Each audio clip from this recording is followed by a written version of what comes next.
Face à une actualité marquée par des crispations politiques et des tensions identitaires croissantes, la radicalisation des mentalités, sous toutes ses formes, s'impose aujourd'hui comme un enjeu de sécurité majeur en Europe. Pour aborder ce phénomène sans céder à l'émotion ni à la caricature, nous avons choisi de prendre du recul et d'analyser avec rigueur ce sujet.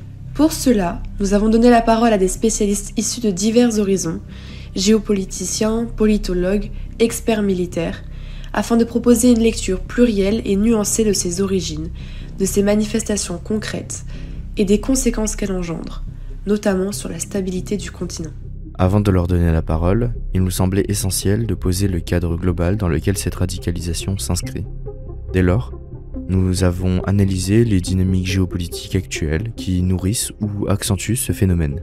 La montée des extrêmes en Europe ne peut être comprise sans considérer l'ingérence croissante des puissances comme la Russie ou la Chine, qui alimentent la polarisation à travers la désinformation, le soutien politique indirect ou les investissements stratégiques. Des figures influentes comme Elon Musk ont publiquement affiché leur soutien à des partis radicaux, qualifiant récemment l'AfD de seul espoir pour l'Allemagne. Dans de nombreux pays européens, l'extrême droite progresse en s'appuyant sur un discours sécuritaire et identitaire. Elle met l'accent sur le durcissement des politiques migratoires, le renforcement des dispositifs de sécurité et une surveillance accrue des institutions publiques. Ces orientations traduisent un tournant significatif dans la conception même de la souveraineté nationale. La poussée populiste freine les projets de défense intégrés en Europe en limitant les coopérations transnationales. Ce repli national fragilise la capacité collective de l'Union à répondre efficacement aux menaces sécuritaires communes. En vue de comprendre ce glissement idéologique et ses implications stratégiques, nous avons posé une première question fondamentale. Qu'est-ce que l'extrémisme et qu'entend-on exactement par sécurité ? Ces deux notions étant de plus en plus imbriquées dans les dynamiques internationales, il s'agissait aussi d'examiner la manière dont elles interagissent dans le champ des relations géopolitiques contemporaines. Cette séquence est ouverte par les propos d'Aurélien Duchesne, qui propose une lecture historique et stratégique du phénomène. On constate une montée de l'extrémisme à travers le monde, notamment avec l'émergence de nouveaux mouvements politiques radicaux et de discours polarisants sur les réseaux sociaux. Comment définissez-vous l'extrémisme dans le contexte actuel ? Je dirais que l'extrémisme rejoint une phrase de Tocqueville, que le patriotisme et la religion qui puissent faire marcher longtemps et vers un même but, l'universalité des hommes. Bon, les deux populismes qui dominent aujourd'hui, enfin les deux extrémismes plutôt, parce que c'est pas exactement la même chose que le populisme, ce seraient ceux qui sont à base religieuse ou nationale. Et leurs deux points communs, c'est évidemment rejet de l'establishment, même s'il est incarné par exemple par un milliardaire non élu comme Elon Musk. Et c'est aussi au fond une sorte d'âge d'or fantasmé. Je dirais que le point commun entre ce qu'on a comme extrémisme dans une démocratie comme la France avec le RN ou dans un pays comme la Russie ou la Turquie, c'est que ce qui carbure le mieux en termes d'extrémisme, c'est pas la promesse de lendemain qui chante, comme c'était le cas hier avec le Parti communiste qui faisait un tiers des voix en France, c'est plutôt le retour au monde d'avant, à un monde plus protecteur, avec des valeurs fantasmées par exemple. C'est ça le maître mot de l'extrémisme aujourd'hui, donc rejet de l'establishment et tentative de revenir à l'âge d'or qu'on avait avant, un peu comme rendre sa grandeur à l'Amérique. Est-ce que cette tendance se manifeste de la même manière partout en Europe ou est-ce qu'il existe différentes formes d'extrémisme à l'international ? On peut maintenant parler évidemment de la fameuse internationale réactionnaire avec Javier Milei, Giorgia Meloni, Donald Trump aux États-Unis. Quand on regarde ne serait-ce que les électorats, de l'électorat du RN en France, qui est un électorat populaire dont les 2/3 à peu près viennent de la gauche et qui ont basculé vers le nationalisme, c'est pas exactement le même électorat que celui d'une Giorgia Meloni en Italie. C'est plus un électorat centré sur la question des valeurs traditionnelles et qui est un électorat plus aisé. Et le deuxième mobile, c'est que dans un pays comme la France, encore, le premier impératif, c'est un impératif de protection, que ce soit contre l'immigration, la désindustrialisation, l'idée d'une perte de contrôle. C'était le cas aussi de la campagne du Brexit, de reprendre le contrôle, alors qu'aux États-Unis, c'est davantage un dégagisme avec une lutte contre la bureaucratie, contre les impôts. Voilà, c'est ça, à mon avis, le principal clivage. Comment expliquez-vous la montée de ces extrêmes, surtout principalement en Europe ? Est-ce que pour vous, c'est plutôt un reflet d'une période de rupture ou de changement ? Une charnière qu'on a tendance à sous-estimer un peu, c'est la crise de 2008. parce qu'on avait eu des premières poussées populistes dont on avait moins parlé, comme le mouvement des indignés en Espagne, qui avait donné Podemos à gauche, mais la montée du RN en France, le virage pris par Marine Le Pen, c'est à peu près à la même époque. Quand on regarde les sondages, c'est après la crise de 2008 que ça explose vraiment. Après, c'est greffé dessus, évidemment, la question de la crise migratoire. Puis, je prends le cas d'un pays comme l'Allemagne, qu'on est systématiquement associé au nazisme la moindre critique de l'immigration, et que à la fin on a légitimé le seul parti qui disait oui bon on est raciste, et alors littéralement je caricature, mais c'était le cheval de bataille de Alternative für Deutschland de les dernières élections. Bon on a créé les conditions pour que le seul parti légitime à parler de questions migratoires ou sécuritaires soit les partis d'extrême droite.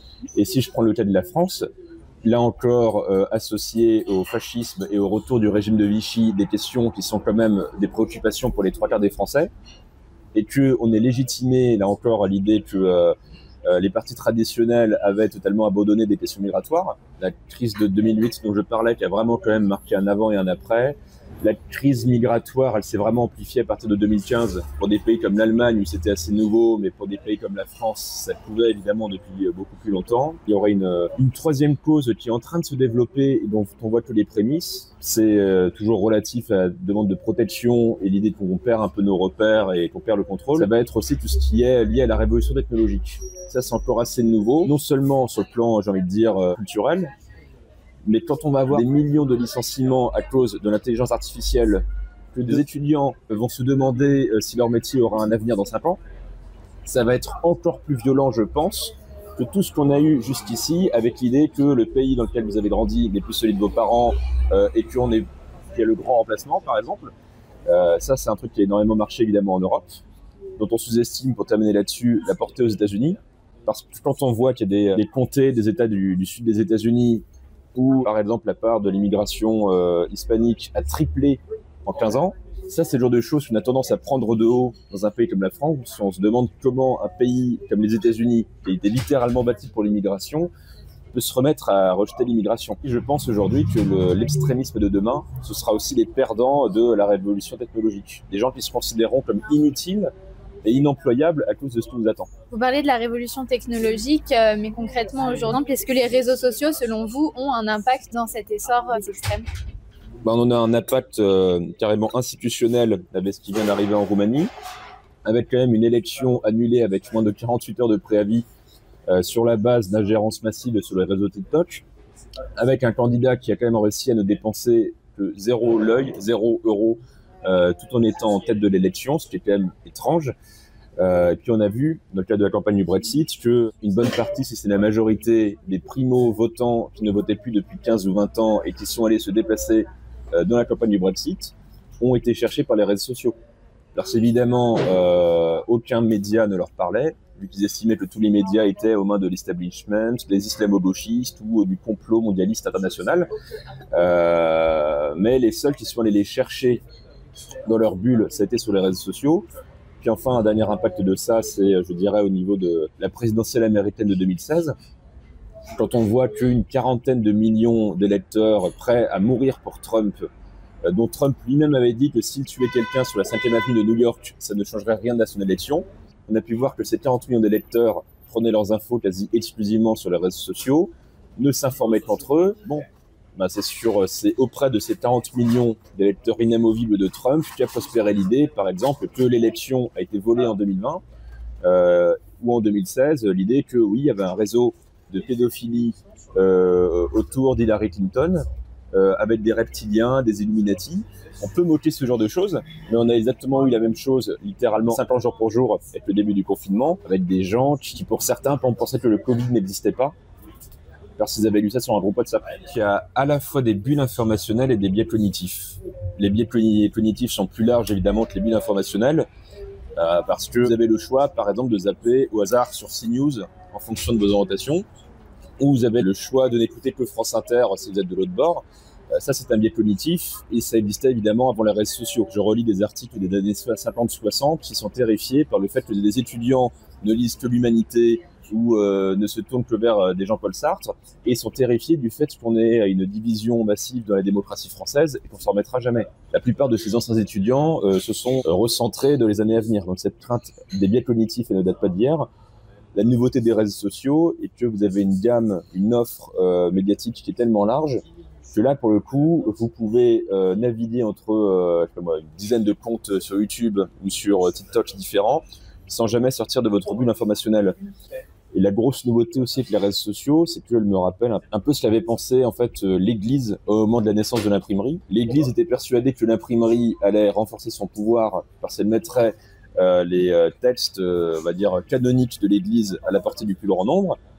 Elle n'avait absolument pas anticipé le fait que le protestantisme, par exemple, allait s'étendre, ou de nouvelles idées allaient s'étendre grâce à l'imprimerie. C'est pareil pour les réseaux sociaux. Quand vous regardez les discours d'il y a 20 ans, après l'émergence de Facebook, etc., qui a commencé à remettre en question le fonctionnement d'une campagne électorale, il y a l'idée que les réseaux sociaux vont faire triompher la démocratie.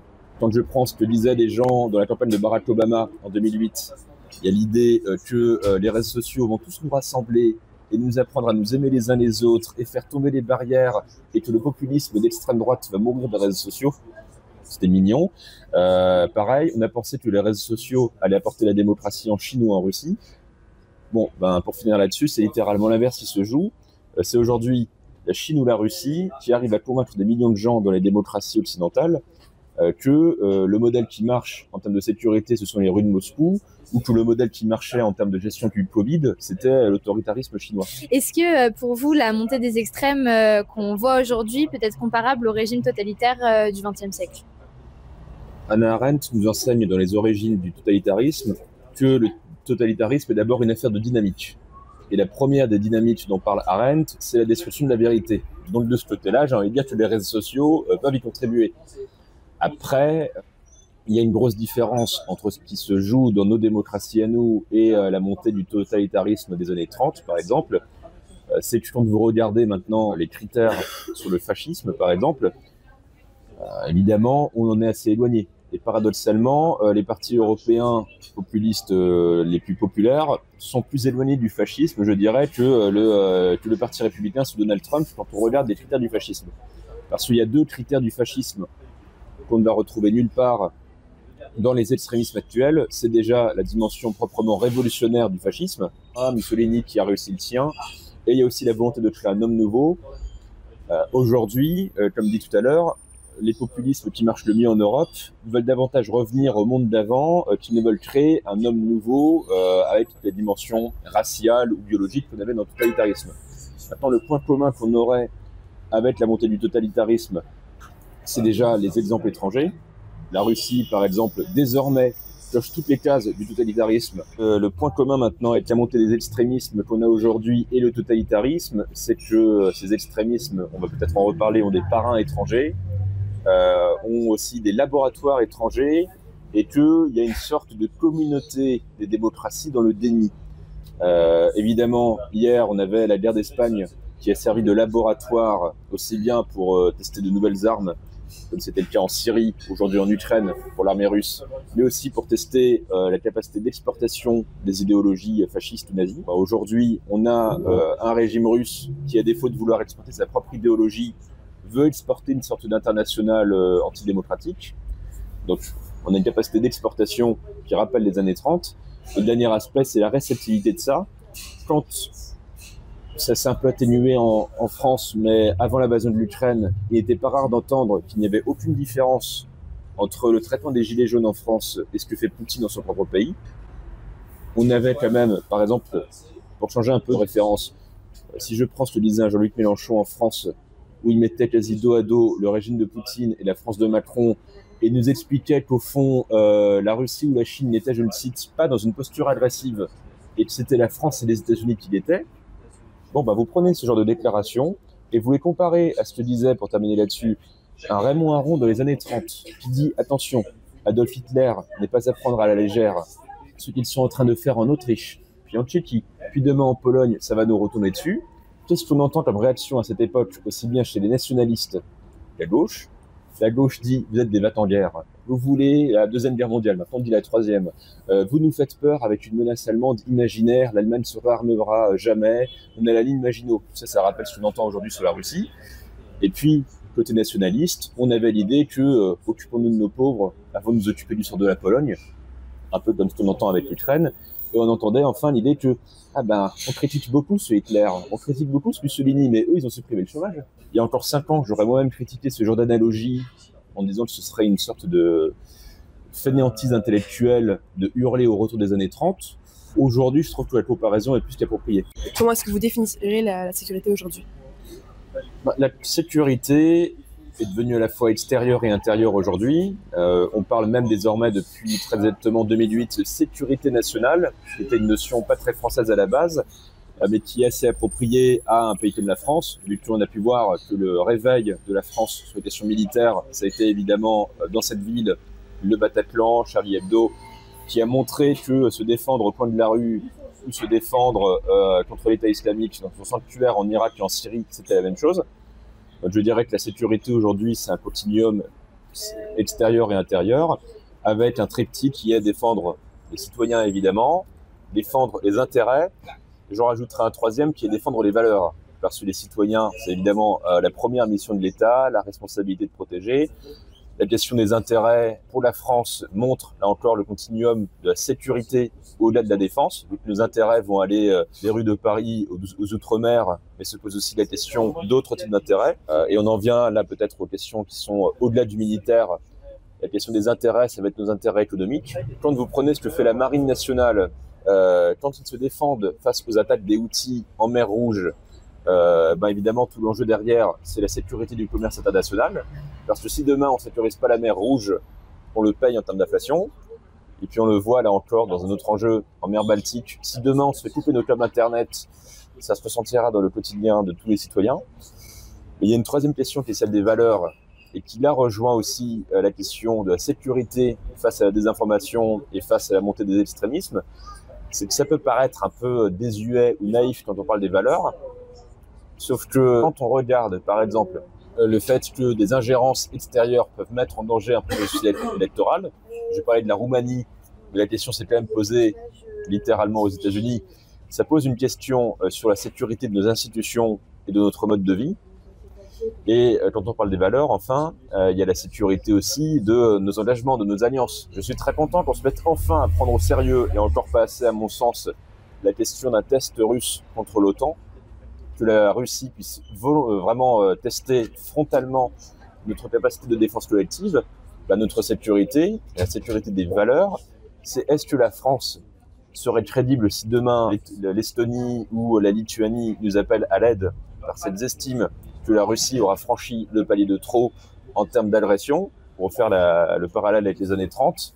Si demain on estime qu'il faut encore reculer parce que le jeu n'en vaut pas la chandelle, c'est littéralement notre crédibilité en tant que puissance qui est en jeu. Et là aussi, c'est une question de sécurité. Développé dans votre article sur Le Monde, il faut renforcer nos forces militaires, nos ressources et notre collaboration en Europe. Par quoi ça peut passer ? Sur le plan militaire, pour un pays comme la France, part d'un socle unique en Europe, ou en tout cas dans l'Union européenne, c'est le Royaume-Uni qui le partage avec nous, c'est le modèle d'armée complet qui nous permet, quand on parle de la multiplicité des enjeux de sécurité, le modèle d'armée complet nous permet d'agir sur tout le spectre des menaces, des grands fonds marins jusqu'à l'espace. Et dans la loi de programmation militaire actuelle, qui va être amendée dans les jours qui viennent, en termes de budget, on répond à tous les enjeux. Le cyber, le nucléaire, la sécurité informationnelle.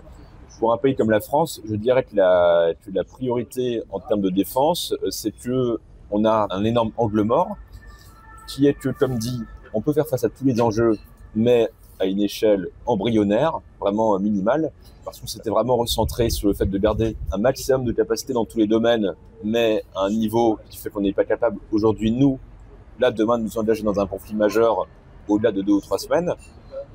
Et aussi parce qu'on s'est reposé pour la France un peu trop sur la seule dissuasion nucléaire.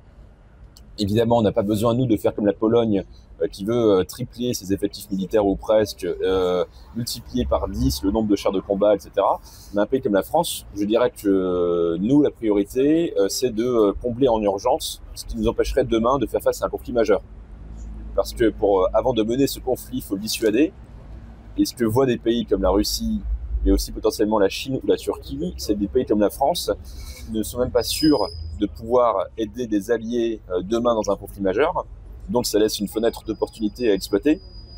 Et puis enfin, Dernier aspect pour un pays comme la France, c'est la sécurité économique. On commence enfin à s'y attaquer, mais quand je vois par exemple à quel point on est tombé des nues, là encore dans l'exemple du Covid, on s'est rendu compte qu'un pays qui sort il y a encore 20 ans d'avoir soi-disant le meilleur système de santé du monde, qui se rend compte qu'on n'a plus de masques, et qu'on prenait de haut notre voisin italien alors qu'on était juste avec 3 semaines de retard sur eux, en se disant que jamais on finirait dans leur situation, bah là encore, on voit que c'est un enjeu de sécurité qu'on a totalement sous-estimé. C'est un enjeu de sécurité qu'il faut affronter individuellement pour dissuader en étant une puissance militaire forte, ou est-ce qu'il faut collaborer avec d'autres pays européens? On voit par exemple qu'aux États-Unis, ils ont 2 types de torpilles différents, et qu'en Europe, on en a 3 fois plus. C'est quand même des problèmes stratégiques assez incohérents pour un continent qui se dit soudé. Les priorités aujourd'hui de sécurité pour la France sont toutes à un échelon à minima européen.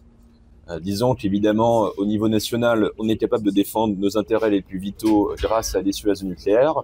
Comme ça, de sécurité intérieure, tout n'est pas parfait. Mais le président disait la semaine dernière qu'on aurait déjoué, rien que sur la seule année 2024, plusieurs attentats de type Bataclan ou Charlie Hebdo. Donc au niveau de la sécurité intérieure, on a quand même fait d'énormes progrès depuis 2017, qu'on a tendance à négliger. Effectivement, si on veut survivre demain en termes d'industrie de défense, on ne peut pas continuer à avoir, comme vous l'avez dit, autant de systèmes d'armes différents, comme si les États-Unis avaient 50 systèmes de chars ou de défense aérienne en fonction des 50 États. Ça pose un enjeu qui va se poser pour nous en tant que contribuables ou en tant que citoyens dans les années qui viennent.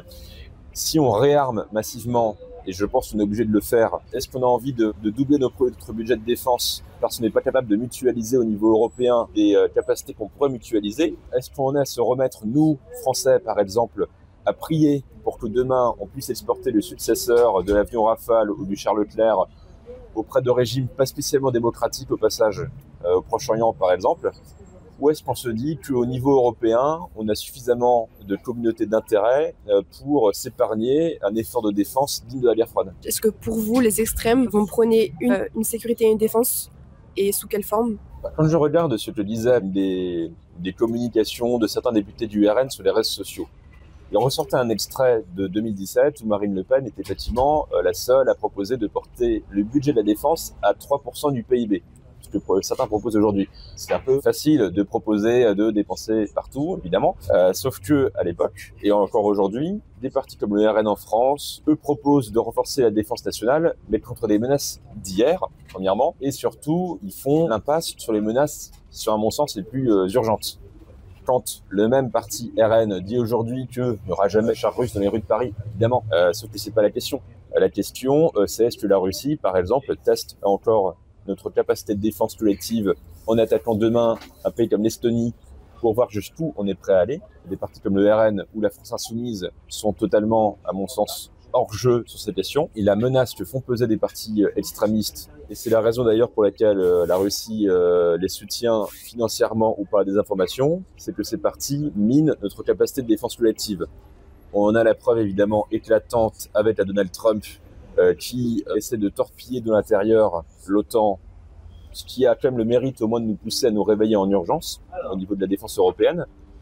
Mais la vraie raison pour laquelle la Russie soutient aussi fortement et l'extrême droite et l'extrême gauche, c'est dans l'espoir de miner les capacités de défense collective de l'Union européenne, de casser évidemment l'OTAN. Si je prends un dernier exemple pour ne pas être trop long, pourquoi est-ce que la Russie s'ingère aussi massivement depuis des années en Hongrie, en Roumanie ou en Slovaquie? En Hongrie, ils ont réussi à avoir un Viktor Orban qui bloque tout ce qu'il peut au niveau européen. En Slovaquie, le bord opposé, Robert Fico, qui n'est pas d'extrême droite, mais plutôt de la gauche, on va dire radicale à la base. Ce sont des partis qui, à mon sens, peuvent faire Flores demain. Si demain, la Se met Marine Le Pen à sa tête, rien ne dit que demain, on continue de soutenir l'Ukraine. Et quand je parle à des Polonais ou des Baltes, la question qu'on me pose systématiquement, c'est « Ok, vous êtes en train de vous réveiller, il y a une prise de conscience dans l'opinion, mais est-ce que dans 2 ans, en 2027, est-ce que vous soutiendrez toujours l'OTAN, l'Ukraine et la défense européenne ?» Donc quand Emmanuel Macron déclare sur la défense européenne qu'il faut un budget commun, qu'il faut des ententes communes, etc., et une industrie commune, est-ce que vous y croyez? Il y a encore 3 mois, l'idée qu'on ferait par exemple des investissements communs massifs en matière de défense au niveau européen semblait être un vœu pieux.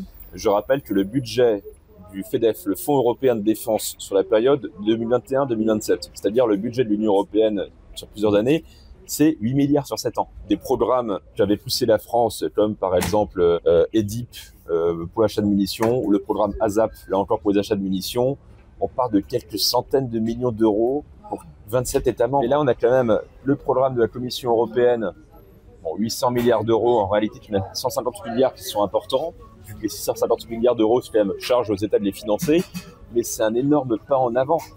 Quand je vois que l'Allemagne, par exemple, est en train de refaire la même chose pour la défense européenne que ce qu'il avait fait au moment du Covid, là encore, où beaucoup avaient dit mais jamais l'Allemagne acceptera l'idée d'une dette européenne. Bon, ils l'ont fait pour le Covid. Maintenant, ils sont prêts à faire sauter le frein à l'endettement pour financer en commun. Quand je vois enfin qu'un pays comme la Pologne, qui il y a encore 6 mois refusait de parler de programmes de défense européens qui soient concurrents à l'OTAN, maintenant parle d'Europe puissance pour des projets sur lesquels la France était jusqu'ici très isolée. Donc je pense que malgré tout, dans les prochaines années, on va avoir des programmes européens d'achat en commun, de production en commun, et un niveau de coopération en matière de défense qu'on pensait inimaginable il y a un an. Et ça devrait durer, sauf si la France notamment bascule dans le camp, disons, souverainiste. On voit récemment une évolution du positionnement des partis extrêmes sur le rôle de l'Europe. Comment interprétez-vous cette transformation et quels pourraient être les effets sur notre défense européenne ? Il y a évidemment la fameuse dédiabolisation. En France, par exemple, non seulement le RN ne propose plus de sortir de l'Union européenne et de l'euro, mais même il pousse maintenant pour des politiques européennes. On a évidemment d'autres exemples. En Italie, par exemple, pousse sur la question de défense. Giorgia Meloni, qui hier était aussi sur des positions très souverainistes, s'est normalisé, entre guillemets, sur la question de l'OTAN, pas juste de l'Union européenne, mais de l'OTAN. Et puis enfin, je pense qu'il y a un saut générationnel. Vous prenez notre génération, même dans l'électorat d'Jordan Bardella en France ou d'équivalents étrangers, il n'y a plus vraiment de remise en cause de l'Union européenne. Il y a même l'idée qu'aujourd'hui, il ne s'agit plus de défendre le mode de vie et l'identité française, mais de défendre ça au niveau européen. On pourrait parler d'une sorte de nationalisme Erasmus quelque part. Et bien sur la question de défense, la conséquence en est que là, à court terme, on n'a plus des grands partis populistes de les grands pays européens qui proposent ouvertement de sortir de l'OTAN. En France, la France insoumise est limite davantage hostile à l'OTAN que ce n'est le cas du RN aujourd'hui, qui demeurait très flou sur la question. Et ces partis, désormais, poussent pour une Europe, pour une défense européenne qui s'autonomise par rapport aux États-Unis. Si je veux un dernier exemple qui est au niveau de ce que proposent, par exemple, des partis populistes en Europe centrale et orientale, ils ont beau être souverainistes et s'opposer à trop d'intégration européenne, ils en sont quand même à comprendre que la majorité de l'opinion craint la menace russe dans ces pays et ils ne vont pas s'aborder les budgets défense ou les programmes d'armement en commun au niveau européen. On en est arrivé à une nouvelle génération populiste qui ne risque plus de faire éclater l'OTAN pour de bon. Le vrai risque pour un pays comme la France ou l'Allemagne, c'est que demain, à défaut de vouloir sortir de l'Union européenne ou de l'OTAN, on fasse exploser en vol les programmes de défense européens, l'exemple du RN. Ils ont beau ne plus vouloir sortir de l'Union européenne et de l'OTAN, vous prenez juste leur vote au Parlement européen, ils votent contre les programmes de financement européens. Et ça menace évidemment à terme des programmes comme le char de combat du futur avec l'Allemagne ou l'avion de combat du futur avec l'Allemagne et l'Espagne. Est-ce que vous pensez que la guerre en Ukraine est une conséquence de la montée des extrêmes ou bien c'est plutôt un déclencheur ? Alors ce serait une conséquence de la montée des extrêmes, mais en Russie. Parce que quand on regarde au niveau ukrainien, si on fait exception des mythes comme quoi la révolution de 2013-2014 aurait été poussée par des néo-nazis, alors que c'était une révolution pro-européenne et pro-occidentale, non, je dirais que la guerre d'Ukraine a été déclenchée côté russe par la radicalisation du poutinisme et de l'opinion publique russe, qui était de plus en plus ouverte à l'idée que la Crimée est à nous. Mais côté européen, là où ça a peut-être facilité la guerre d'Ukraine, la montée des extrêmes, c'est que ça a pu conforter Vladimir Poutine dans l'idée que la défense européenne avait peu d'avenir quand à l'intérieur des États membres, il y avait beaucoup de partis qui soit approuvaient ouvertement la politique russe, le RN qui, par exemple, a totalement approuvé l'annexion de la Crimée. Il n'est pas encore revenu sur sa position, je le rappelle, y compris à LFI de moindre proportion. Puis il y a eu enfin, évidemment, le cas Donald Trump. Il est à peu près avéré désormais que le choc de la première élection de Trump a conforté les Russes dans l'idée que demain, l'Amérique ne viendrait pas en aide à l'Europe en cas d'agression russe. La montée en puissance de partis populistes en Allemagne, en France, en Italie ou au Royaume-Uni a aussi poussé la Russie dans l'idée que l'opinion publique européenne ne suivrait pas ses dirigeants dans le soutien à l'Ukraine. Heureusement, ça n'a pas été le cas, mais ça a sans doute joué un rôle. Dans plusieurs pays européens, on voit que ces partis extrêmes ont des liens étroits avec la Russie. À quelle influence et quel impact cette influence étrangère peut-elle avoir sur la montée des extrêmes ?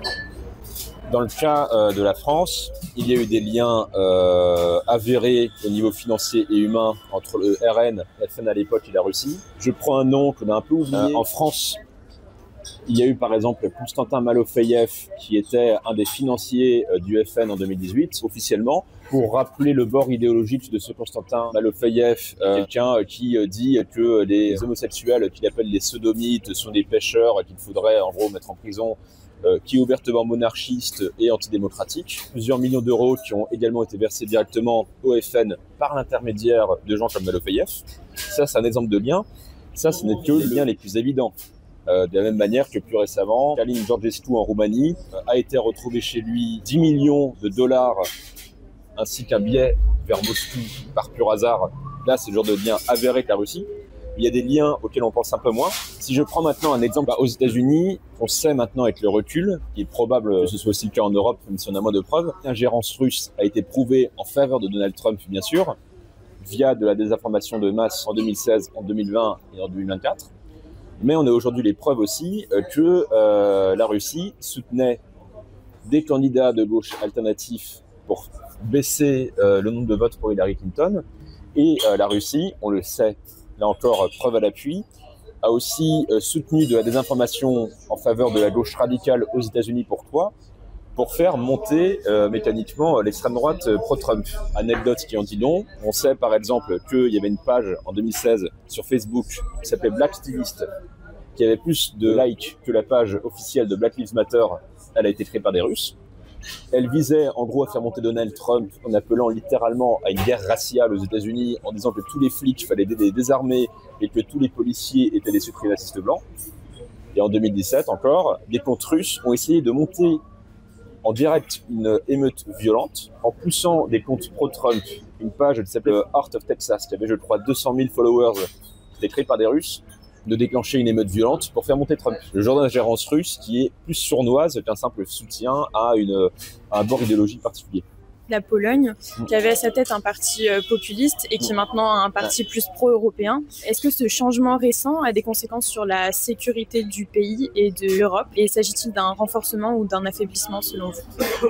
Les conséquences qu'on voit depuis fin 2023, donc depuis le retour au pouvoir de Donald Tusk à la tête d'une coalition, alors qu'on a étrangement qualifié de centre-gauche en France, alors qu'elle va de la droite normale, entre guillemets, qui va des LR français juste à la gauche, effectivement. Cette coalition s'est mise tout d'abord à faire preuve davantage de coopération au niveau européen sur la question de défense dans le soutien à l'Ukraine, parce que jusqu'ici, le parti populiste au pouvoir jouait l'aide à l'Ukraine comme un motif de politique intérieure, et puis aussi le fait que jusqu'ici, le parti populiste PiS au pouvoir en Pologne faisait aussi un peu cavalier seul et minait la solidarité européenne en voulant jouer la carte de la relation bilatérale avec les États-Unis. Maintenant, la Pologne, depuis fin 2023, début 2024, est davantage revenue dans le jeu européen. Et le gros changement qu'on voit là ces derniers mois avec le retour au pouvoir de Donald Trump, c'est que la Pologne se met à parler littéralement comme Macron il y a 7 ans, à parler de défense européenne. Et la question qu'on voit aujourd'hui en Pologne avec la montée de parti Konfederacja, qui lui a un candidat Mencen, fait campagne en partie sur le fait qu'il y a trop d'aide à l'Ukraine et qu'il ne faut pas précipiter la Troisième Guerre mondiale en allant trop loin dans le soutien à l'Ukraine. C'est ça peut-être la menace, mais elle est assez modérée pour la défense européenne. C'est si un pays comme la Pologne, qui est aujourd'hui un des fers de lance du réarmement européen, bascule demain dans le camp populiste. Ça, quand même, ça me paraît assez improbable. Actuellement, la Pologne a le plus de moyens militaires de tous les pays européens. Et est-ce que vous pensez que le développement des capacités militaires garantit réellement une meilleure sécurité européenne ? Alors, la Pologne est en train, effectivement, de bâtir la première armée de terre d'Europe. En tout cas, en termes de puissance de feu, d'effectifs, voilà, à titre d'exemple, ils auront en 2030 8 fois plus de chars que la France, à peu près 15 fois plus d'artillerie et 30 à 40 fois plus d'artillerie longue portée. Là où ça renforce la sécurité européenne, c'est qu'au-delà du nombre de chars ou d'avions qu'on peut aligner, il y a la question du signal politique. Et le calcul des Polonais, c'est qu'il vaut mieux dissuader la guerre, tout d'abord à la monnaie bien sûr, Et leur idée, c'est que Poutine n'oserait pas s'attaquer à l'OTAN si on est capable de montrer qu'on est capable de réagir massivement en 48 heures. Et puis là, enfin, où ça a une incidence, on va dire, positive pour la défense européenne, c'est que les Polonais ont beau, pour l'heure, ça pourrait changer, acheter massivement en dehors de l'Union européenne, aux États-Unis et à la Corée du Sud, c'est que ça réduit leur propre dépendance aux États-Unis. Il y a une petite musique qui monte en Pologne, qui est de dire qu'en 2030-2035, s'ils sont assez forts pour dissuader eux-mêmes une agression russe, ou en coopération avec leurs voisins européens, la question de la protection américaine sera moins vitale pour eux. La montée des extrêmes en Europe remet-elle en question le fonctionnement démocratique de l'Europe en elle-même et de ses valeurs fondamentales?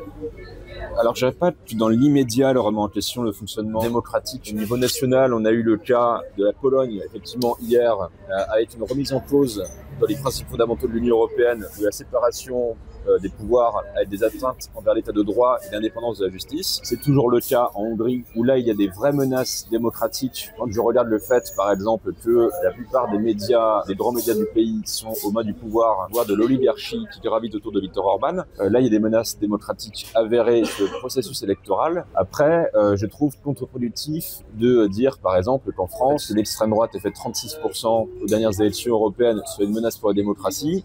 Non, ce n'est que l'expression du suffrage universel.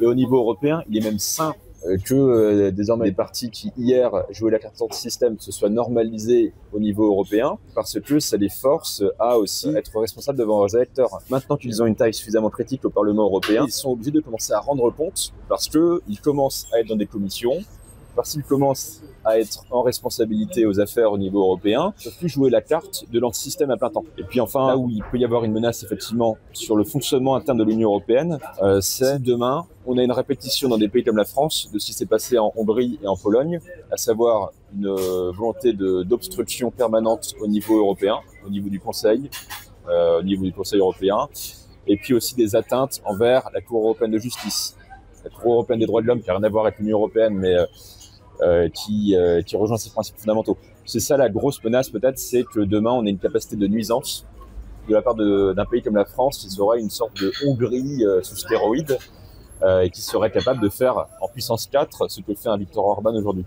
Ainsi, avec le point de vue d'Aurélien Duchesne, posé sur les origines idéologiques de cette radicalisation, il nous semblait essentiel d'explorer ses répercussions géopolitiques et juridiques à l'échelle européenne.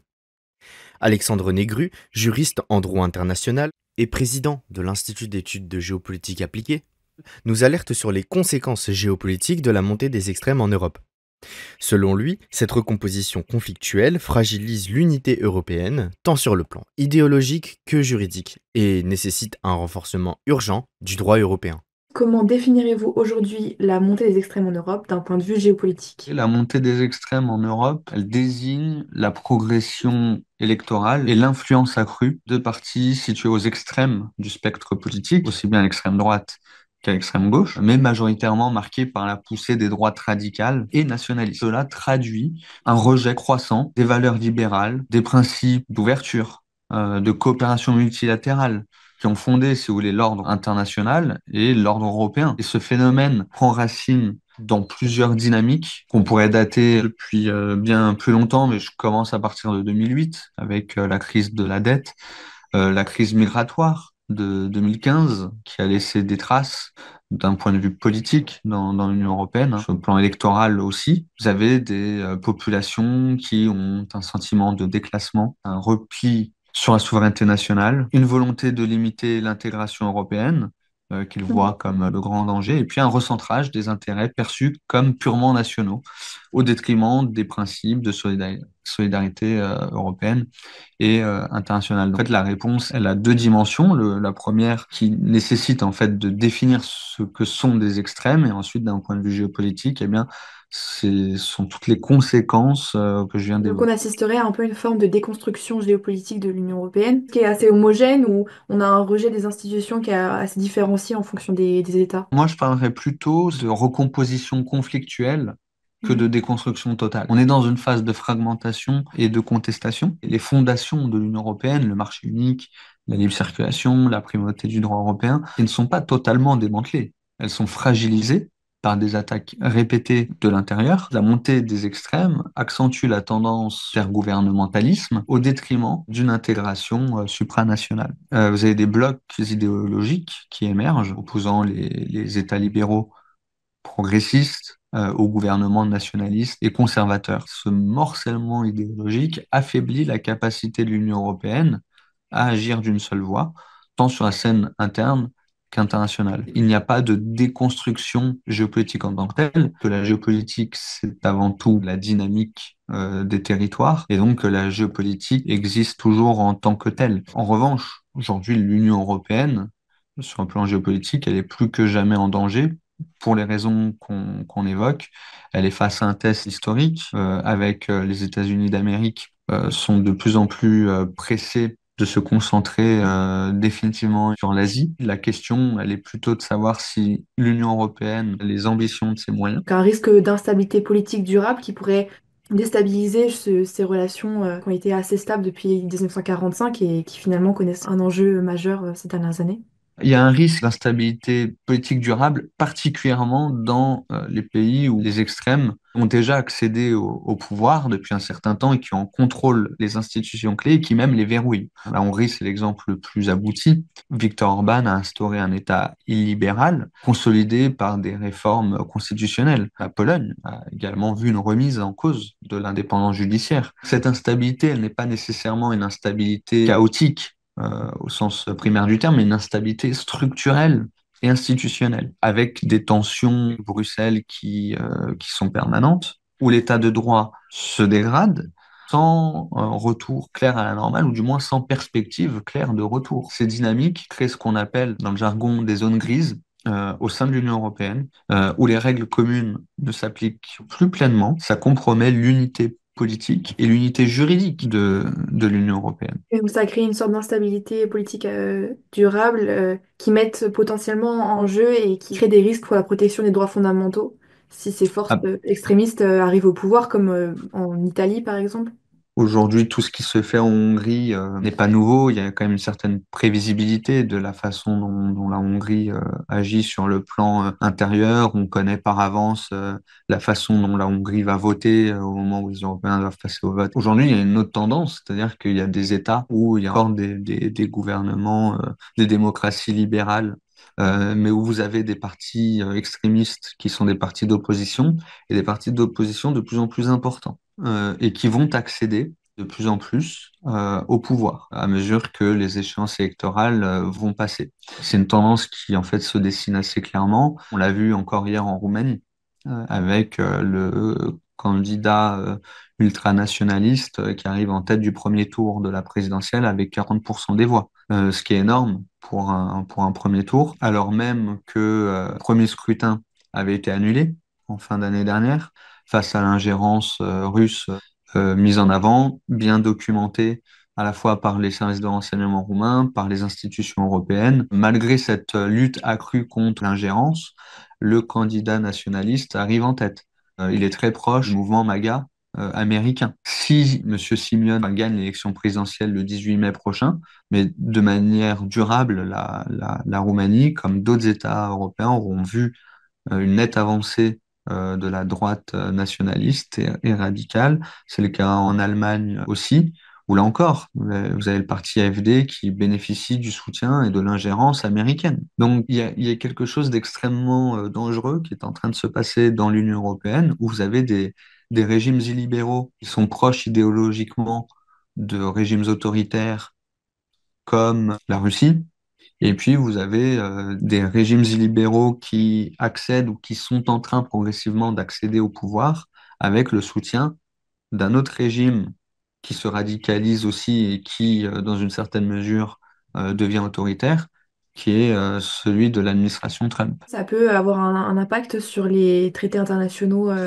Ça peut créer ce que j'appelle une internationale des extrêmes au sein de l'Union européenne qui ne convergerait pas forcément. Ces extrêmes-là ne s'entendent pas toujours, ne partagent pas le même projet, ne partagent pas la même vision du monde. Et puis, vous avez des extrémistes qui sont focalisés sur la question migratoire. Il y en a d'autres qui sont fondamentalement anti-européens, mais pour des questions culturelles, etc., qui ne sont pas liées directement à la question migratoire. Le fait qu'il y ait une tendance vers les extrêmes au sein d'un certain nombre d'États européens, y compris dans des États qui, il n'y a pas si longtemps dans l'histoire, étaient déjà sous le joug de régimes autoritaires.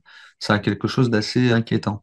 Il y aura un impact inévitable sur des questions juridiques, sur la question de droit, l'état de droit, sur les questions d'un point de vue interne, sur les questions de droit international. Vous avez déjà des régimes illibéraux dans l'Union européenne qui se passent de l'application des normes de la Convention européenne des droits de l'homme, par exemple. Donc on est sur une insécurité juridique, donc un affaiblissement d'engagements internationaux qui sont déjà en vigueur depuis des années. Et du coup, comment trouvez-vous l'action et les interventions potentielles des organisations internationales comme l'ONU pour essayer d'équilibrer ce décalage? Ces organisations réagissent principalement par des mécanismes d'alerte et de pression diplomatique, avec des rapports, des recommandations et des condamnations qui sont symboliques. Mais Ils leur sont lus capacité, par les citoyens? bah, malheureusement, non, pas tous les citoyens ne lisent pas ces rapports et ces recommandations. Je vais même plus loin.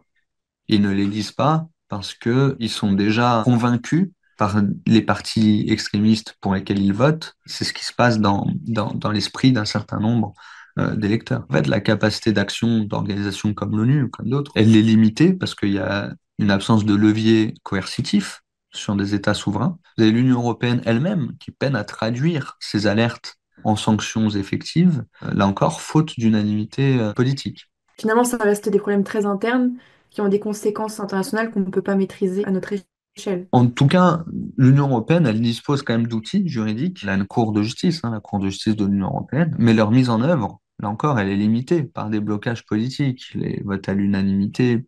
Vous avez des alliances entre gouvernements nationalistes. Et politiquement, l'Union européenne peine à mobiliser un consensus ferme pour défendre ses valeurs, notamment face aux enjeux électoraux internes. On l'a bien vu encore, c'est-à-dire que vous avez un premier scrutin en décembre 2024 où vous avez le candidat pro-russe qui arrive en tête. Donc, on se rend compte qu'il y a une ingérence russe très importante, très organisée. Ce candidat est disqualifié, un nouveau scrutin est organisé et hier, un nouveau candidat nationaliste arrive en tête avec un score encore plus important. Ça traduit qu'en fait, une partie de la population roumaine, fondamentalement, elle n'est pas pro-russe. Et d'ailleurs, compte tenu de son histoire et de son passé, il y a une partie de la population qui a une vision très péjorative. Mais ça traduit dans la population roumaine, dans une partie de la population roumaine, une défiance envers qui? Envers l'Union européenne.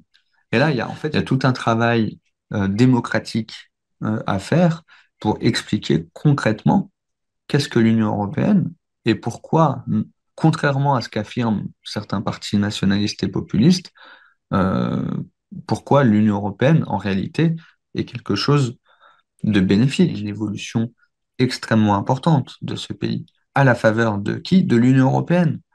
Et aujourd'hui, malgré tout, vous avez quand même une partie de la population qui voit dans l'Union européenne quelque chose d'extrêmement perturbateur, quelque chose de mal, un frein à l'indépendance. C'est parce qu'il y a un problème de dialogue, il y a un décrochage entre les classes politiques traditionnelles et les citoyens qui se tournent vers partis populistes qui vont leur dire ce qu'ils veulent entendre, mais sans rien leur expliquer, et pire, en dénaturant la réalité. L'Union européenne se trouve vulnérable face à des influences étrangères, comme la Russie ou la Chine, par exemple. Et donc, quand on vous parle d'impact sécuritaire de cette montée des extrêmes, j'ai pu comprendre que vous relevez surtout ça de la sécurité juridique. Donc, à ce moment-là, d'une instabilité et d'avoir les respects des règles démocratiques qui sont mises en balance avec des intérêts plus Tout populistes.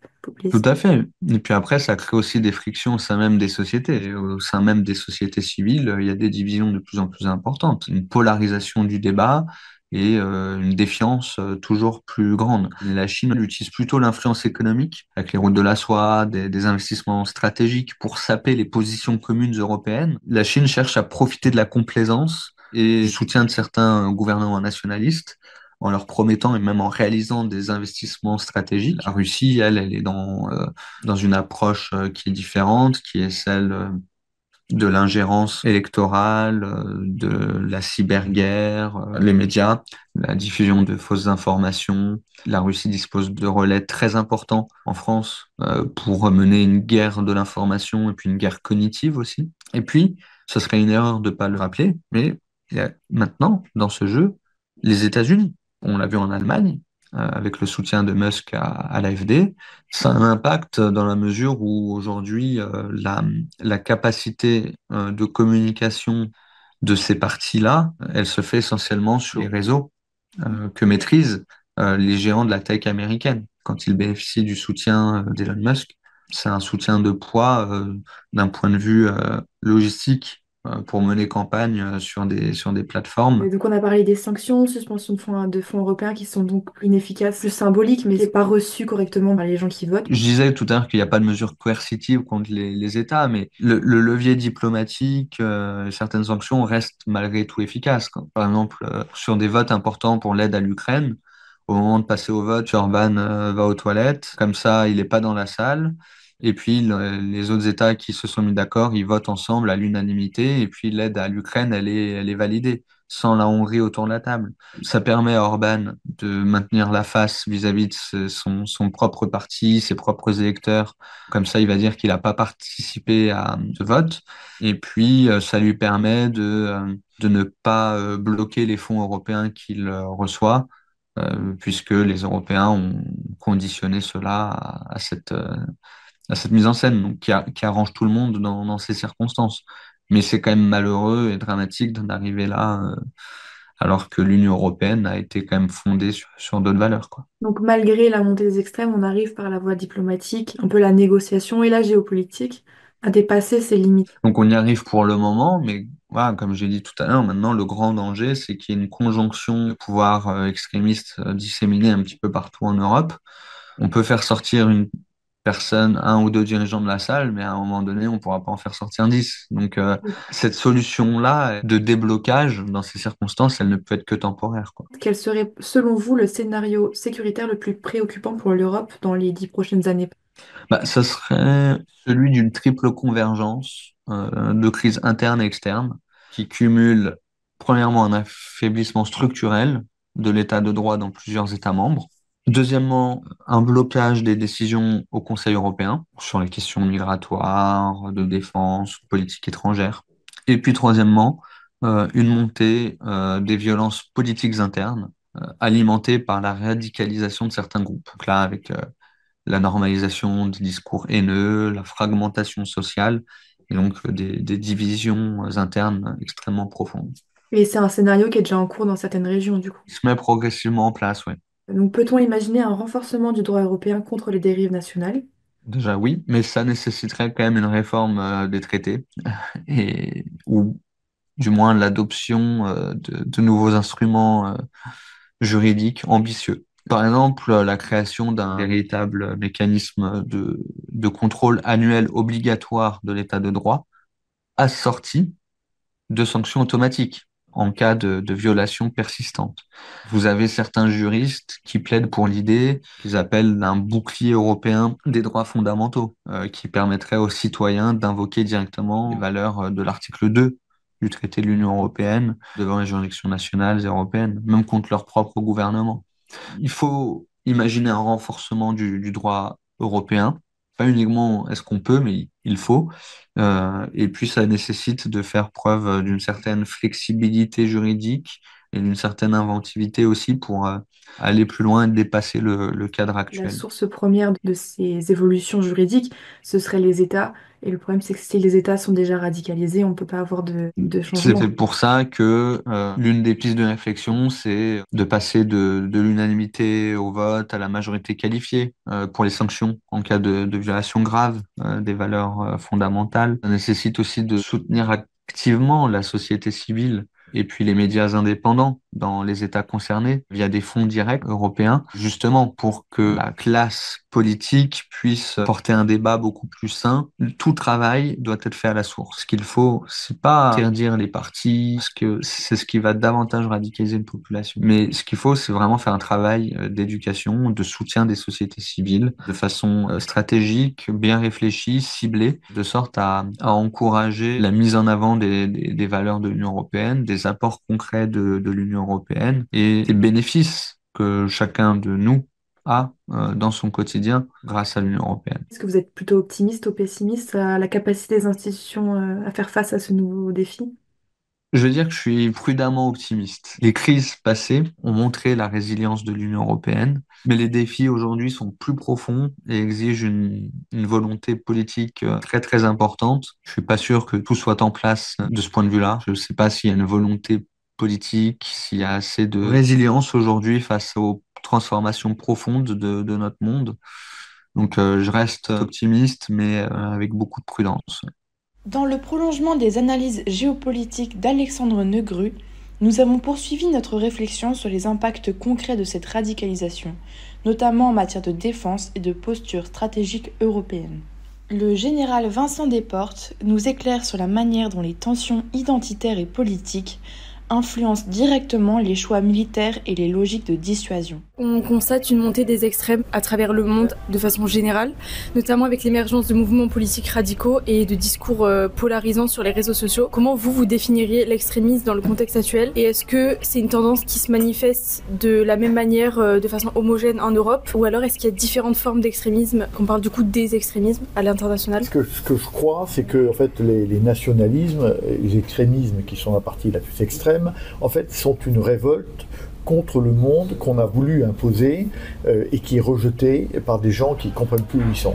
On a vécu depuis la chute du mur sur une idée d'un monde idéalisé dans lequel la nation n'existait pas. Et cette échelle du monde est trop grande pour les êtres humains, ont besoin de se raccrocher à quelque chose de plus étroit. C'est exactement la raison des nationalismes, c'est-à-dire que je veux me rattacher à un environnement que je comprends. Et puis la deuxième idée, évidemment, c'est que le mondialisme s'est aussi traduit par une ouverture dans beaucoup de pays sur l'immigration, et une nation auxquelles les gens voulaient se raccrocher ne leur apparaît plus comme la leur.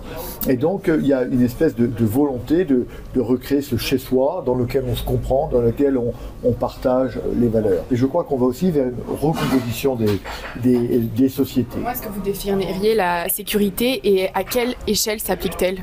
D'abord, la sécurité, aujourd'hui par exemple en France, on parle beaucoup de réarmement, et c'est normal. On parle beaucoup de sécurité militaire, mais évidemment la sécurité est beaucoup plus large que ça. La sécurité financière, la sécurité économique, la sécurité en approvisionnement, etc. Et là, c'est une explosion de prise de conscience que nous sommes fortement dépendants, que nous ne maîtrisons pas nos chaînes de valeur, nous ne maîtrisons pas nos sources d'énergie, et que donc nous sommes dépendants des autres. Des illusions, c'est que le commerce allait créer de la paix. On voit que le commerce ne crée pas de la paix, au final il crée du réarmement. On voit bien que c'était juste une illusion. Parce que c'était une méconnaissance au fond de ce qu'est l'être humain, qui a besoin d'une famille, qui a besoin de se défendre, qui a des prédateurs aussi quand même dans sa nature. Et donc, si on n'est pas autonome, eh bien on est dépendant. On voit bien aujourd'hui notre dépendance vis-à-vis des États-Unis fait que, dans le pire des cas, on serait même incapable de se défendre. Donc la sécurité, c'est probablement la recherche d'une autonomie. Pour vous, quelles sont les mesures concrètement qui devraient être prises? Qu'est-ce que vous espérez voir dans les prochains mois qui arrivent?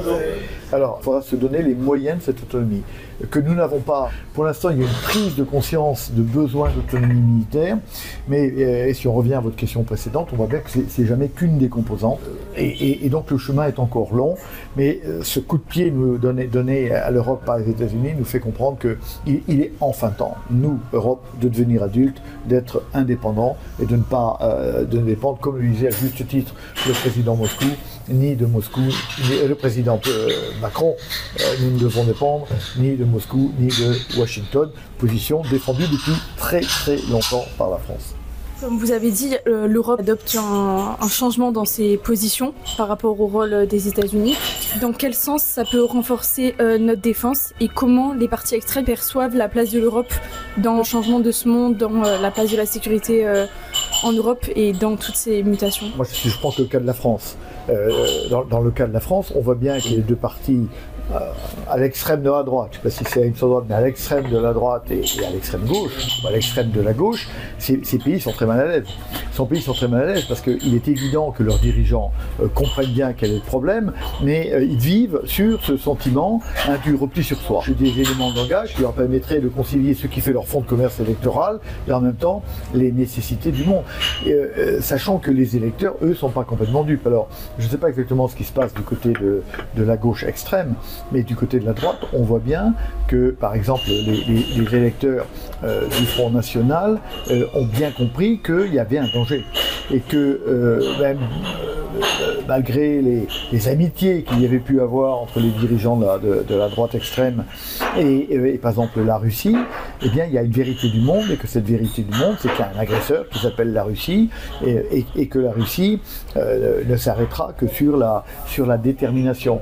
Donc là aussi, si vous voulez, quelque part, et c'est une bonne nouvelle, cette crise, elle va redonner un peu plus de centre à ce qui se situe au centre, pas forcément le centre tel qu'on dit, mais à la droite modérée et à la gauche modérée, et quelque part, c'est évidemment une bonne nouvelle, parce que si nous n'avions à choisir lors de la prochaine élection présidentielle qu'entre la droite extrême et la gauche extrême, ce qui était un cas d'école et qu'il est encore un cas de figure possible, ce qui est encore éventuellement possible, ça n'est pas une bonne nouvelle. Et donc le fait qu'on arrive à un discours médian, finalement, sera peut-être aussi une des conséquences positives et favorables de cette crise. La montée des extrêmes et notamment le rejet des institutions européennes par certains partis ne va pas fragiliser la coopération militaire et sécuritaire de l'Europe. Je ne crois pas. Vous avez vu que les Français, à juste titre, ont le sentiment d'être inquiets et d'une menace. La majorité des Français sont favorables au rétablissement du service national. À partir de là, comme je le disais, il y a une prise de conscience du monde et une prise de conscience de l'Europe, si vous voulez. Nous sommes revenus à l'état de nature, que vous connaissez bien, mais ce n'est pas celui de Rousseau ou de Locke, hein, c'est celui de Hobbes qui semble être la vérité aujourd'hui. Et dans ce monde brut, dans ce monde de rapport de force, dans ce monde-là, on voit bien qu'il faut être fort et qu'il faut être fort ensemble. Sauf, évidemment on ne le fera pas, sauf si les Français disaient ok, on se rachète une armée à 500 000 soldats, et on ne le fera pas parce qu'on n'a pas l'argent et personne ne le voudra, parce que les coûts sur la vie de tous les jours seraient tels que c'est pas possible. Donc si vous voulez, la montée de la menace qui est ressentie et les problèmes financiers font que la seule solution, elle est supranationale. Ce qui fait que, au fond, les besoins en défense se sont accrus. Avant, vous aviez besoin d'une armée de terre. Maintenant, on a besoin du cyber. Et on voit bien qu'en France, par exemple, on n'est pas assez fort dans ces choses-là. Et donc, une nation moyenne ne peut pas s'offrir ce modèle-là. Nous, France, on a essayé. On a essayé, c'est-à-dire qu'on a une très bonne armée et qui est capable de se défendre à peu près sur tout le spectre des menaces. Mais ce faisant, si vous voulez, on dit qu'elle n'a pas d'épaisseur stratégique, donc elle a très peu de chars, très peu d'avions, elle a peu de cyber, elle a peu d'IA, et que donc il faut de la masse. Et que quand vous faites la guerre ce que vous avez. Et donc il faut avoir de l'épaisseur, et cette épaisseur, une économie comme la France, on n'est pas capable de se payer ça. Et donc vous ne pouvez retrouver cette cohérence générale, cette épaisseur qu'au niveau supranational. C'est pour ça qu'on s'est dit, bon, on va se mettre dans le temps. Seulement, moi je l'ai toujours dit, ça n'est pas fiable, pour un certain nombre de raisons. D'abord parce que les Américains ont laissé tomber tous leurs alliés depuis 1945, Chiang Kai-shek, les Vietnamiens, les Irakiens, les Afghans, les Kurdes, les Français en 2019, etc. Donc ils ont laissé tomber tout le monde. Et donc ce niveau-là, pourquoi c'est comme ça? Parce que les intérêts américains sont quand même franchement différents des intérêts européens. Les intérêts sont de plus en plus divergents. Alors que l'Europe, c'est équilibré. On est quand même beaucoup plus placé stratégiquement, on a quand même le même sentiment de menace et de besoin qu'en Europe. Donc le seul niveau supranational auquel on puisse se raccrocher pour retrouver un niveau de défense, c'est le niveau européen. Alors, ce qui ne veut pas dire effacement des nations. Parce que l'Europe doit respecter les nations, on le voit bien. Parce que ce sentiment dont nous parlions au début, qui est le sentiment d'appartenance à une communauté que je comprends, d'accord, et qui fait sens, ça va toujours demeurer. Mais on ne peut trouver notre cohérence de défense globale qu'au niveau d'Europe. Donc il faudra savoir faire perdurer, si vous voulez, l'Europe en la renforçant. Et c'est pour ça aussi qu'on ne peut pas parler d'armée européenne, on peut pas parler de défense européenne, ça n'existera jamais. Ça n'existera jamais parce qu'une armée est aux ordres d'un chef politique légitimement élu. Il n'y en aura jamais un. Et s'il est élu, il ne sera pas légitime. Donc en fait, il n'y en aura pas. Et donc c'est pour ça qu'il ne faut pas rêver d'une armée. Il faut juste rêver d'une capacité européenne autonome de défense. Et c'est vers là qu'on va. Comme disait le non regretté Rumsfeld, puisque c'est lui qui a déclenché la guerre en Irak, mais on va faire une coalition of the willing, hein, c'est-à-dire qu'on va prendre les bonnes volontés, ceux qui veulent aller ensemble, au fond on va faire un Eurogroupe, vous n'êtes pas d'accord sur l'euro, d'accord, gardez votre couronne machin là, mais nous on va faire parce qu'on y croit. Mais je crois qu'en défense ça va être la même chose. Alors, quel en sera le périmètre exact? J'en sais rien. Peut-être que l'Hongrie ne fera pas, ben c'est pas grave, qu'elle reste sur le côté. Nous, on va faire quelque chose.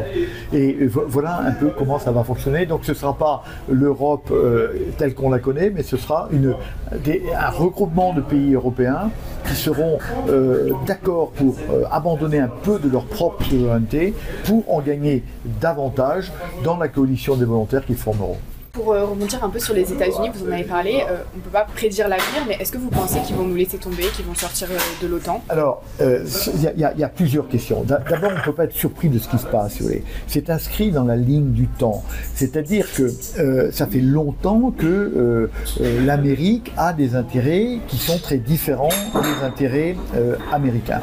Et là, il faut se poser la question de savoir pourquoi est-ce que les Américains sont venus par 2 fois en Europe, en 1917 à Boulogne et en 1943 quand ils ont débarqué à Saverne en Italie. Il y avait d'abord à ce moment-là un sentiment de proximité avec l'Europe. Les soldats qui ont débarqué à Omaha Beach, ils sont à 95% d'ascendance européenne, d'accord? D'autant qu'il n'y a pas de Noirs. Pourquoi est-ce qu'il n'y a pas de Noirs? Parce que l'Amérique de 1945 est une Amérique profondément raciste et que les Noirs sont considérés comme des êtres faibles et peu courageux et on les a laissés derrière. On trouve là le mépris de Trump, qui est lui d'ascendance européenne évidemment. Hein. Vous vous rappelez que le président Wilson en 1916 est réélu sur le thème « Je ne vous amènerai pas à la guerre ». En 1916, les chefs d'entreprise vont voir le président Wilson et on peut ne pas aller à la guerre, mais nous on ne fait plus un rond. Parce que le business on fait en Europe et c'est un tel bordel sur la zone des chalandise qu'on ne fait plus de rond. Il faut aller régler ça. Et donc, ils y vont, il y a 100 000 hommes, on fait la guerre, merci les Américains. Sans les Américains, on y serait probablement arrivé, mais on aurait eu beaucoup de mal. Donc, on arrive à régler cette affaire-là. Donc, on voit bien ce qui les a amenés.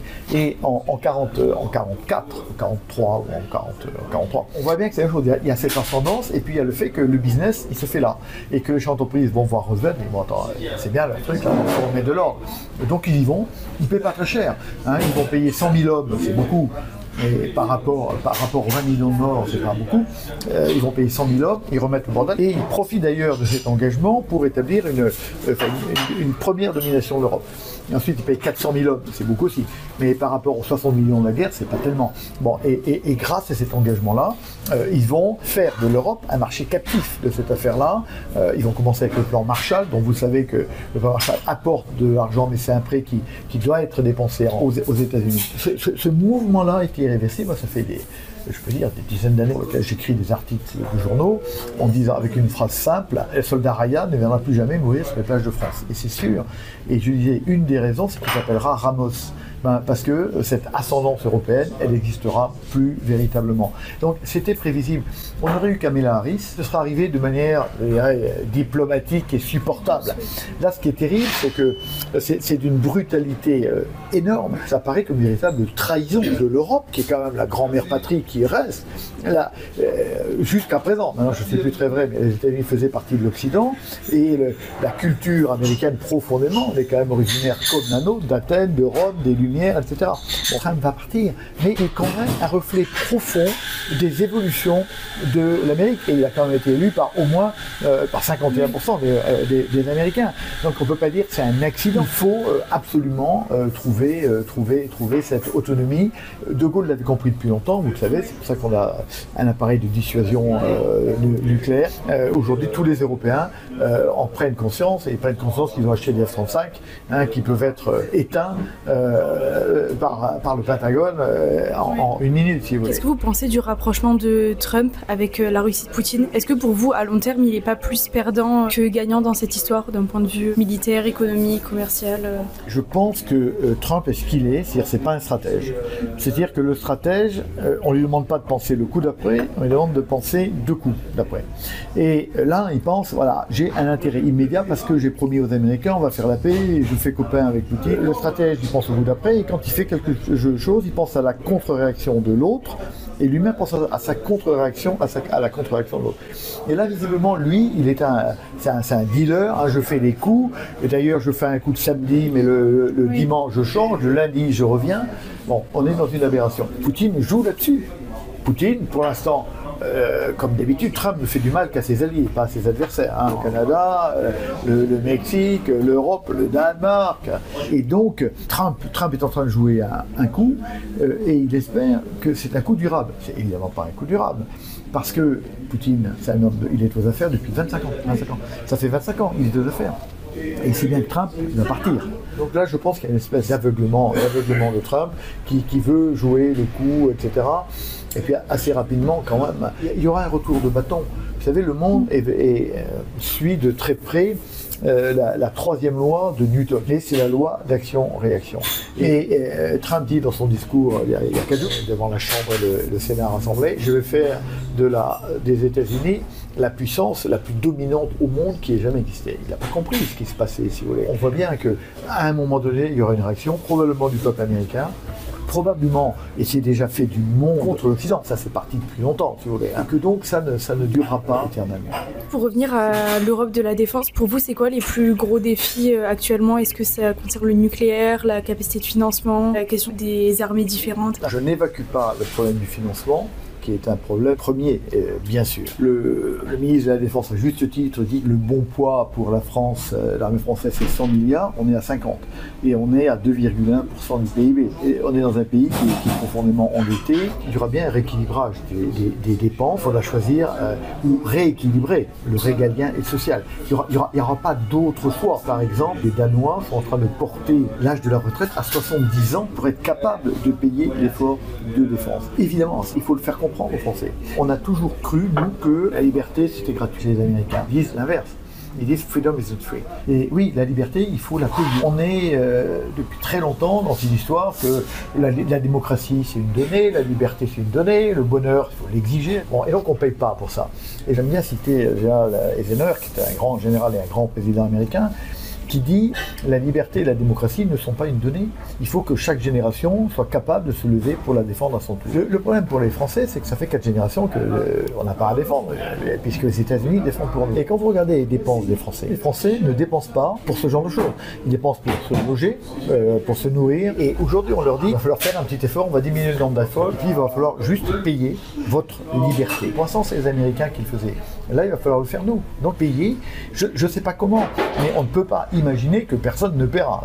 C'est juste fou, quoi. Et il faudra probablement rétablir une sorte de service national pour doubler les effectifs militaires, parce que ça passera par là. C'est bien de faire des armes, mais si il n'y a personne pour les porter, ça ne sert à rien. Bon. Maintenant, je reviens à votre question, parce qu'elle est essentielle. Ce qui manque à l'Europe de défense, c'est pas tellement des chars, des avions. Oui, il en manque. Oui, il faut augmenter ça. Mais ce n'est pas ça le véritable problème. Il faut répondre à la situation de dépendance qu'ont créée de manière volontaire les Américains. Il faut revenir à la chute du mur. Début des années 90. Un certain nombre d'Européens intelligents se disent on était dans un monde dans lequel l'autre était extrêmement important, parce qu'il y avait une menace qui était extrêmement importante, qui s'appelait la menace soviétique avec le pacte de Varsovie. Elle n'existe plus. C'est pas la peine de rester sur ce qui se passe avant. D'autre part, ces gens-là, qui s'appelaient Kohl, qui s'appelaient Mitterrand, qui s'appelaient Major, avaient bien compris ce phénomène de dérive du continent américain. Les Amériques va partir, par contre la Russie, elle va rester. Et donc il faut essayer d'organiser un système économique, un système de sécurité avec la Russie. La Russie, au début des années 90, est dans ce jeu-là. Imaginez que vous ayez un grand ensemble démocratico-libéral de Dublin à Vladivostok, avec tout le minerai de pétrole, gaz dont on a besoin.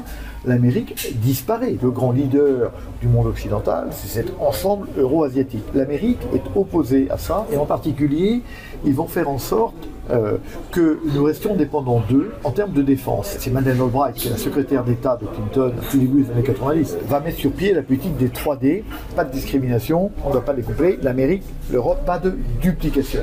Et donc à partir de ce moment-là, au sein de l'OTAN, la règle va être quand quelque chose existe dans l'OTAN est américain, alors vous, Européens, vous n'avez pas le droit de le faire et vous allez porter vous-même des chars, des avions, etc., de la masse. Ce qui veut dire qu'aujourd'hui, il faut bien voir que l'OTAN, qu'est-ce que c'est ? L'OTAN, L'OTAN, ce sont des armées nationales qui sont plus ou moins importantes, mais qui sont pluguées dans une grande architecture américaine. C'est-à-dire que tous les moyens qui permettent de combattre ensemble, de commander, etc., sont des moyens américains. Les Américains vont lutter de toutes leurs forces pour que nous n'ayons pas un état-major de force européen. Aujourd'hui, nous n'en avons pas. Nous avons un EMUE capable de planifier des petites opérations de maintien de la paix. C'est pas capable. C'est-à-dire qu'aujourd'hui, l'Europe n'est pas capable de commander une force de 500 000 hommes. Un pilier européen, mais c'est 500 000 hommes, si vous voulez. C'est 500 000 hommes. Eh bien, on ne sait pas faire. La preuve, d'ailleurs, c'est que quand on a conduit une opération qui s'appelait la guerre en Libye en 2011, eh ben, on n'a pas pu la commander. On a fait appel à un état-major de l'OTAN, alors que c'était une guerre franco-britannique, on n'était pas capable de la commander nous-mêmes. Les moyens de commandement sont américains. Les moyens de planification sont américains. Le ravitaillement en vol est américain. Nous, on a quelques avions.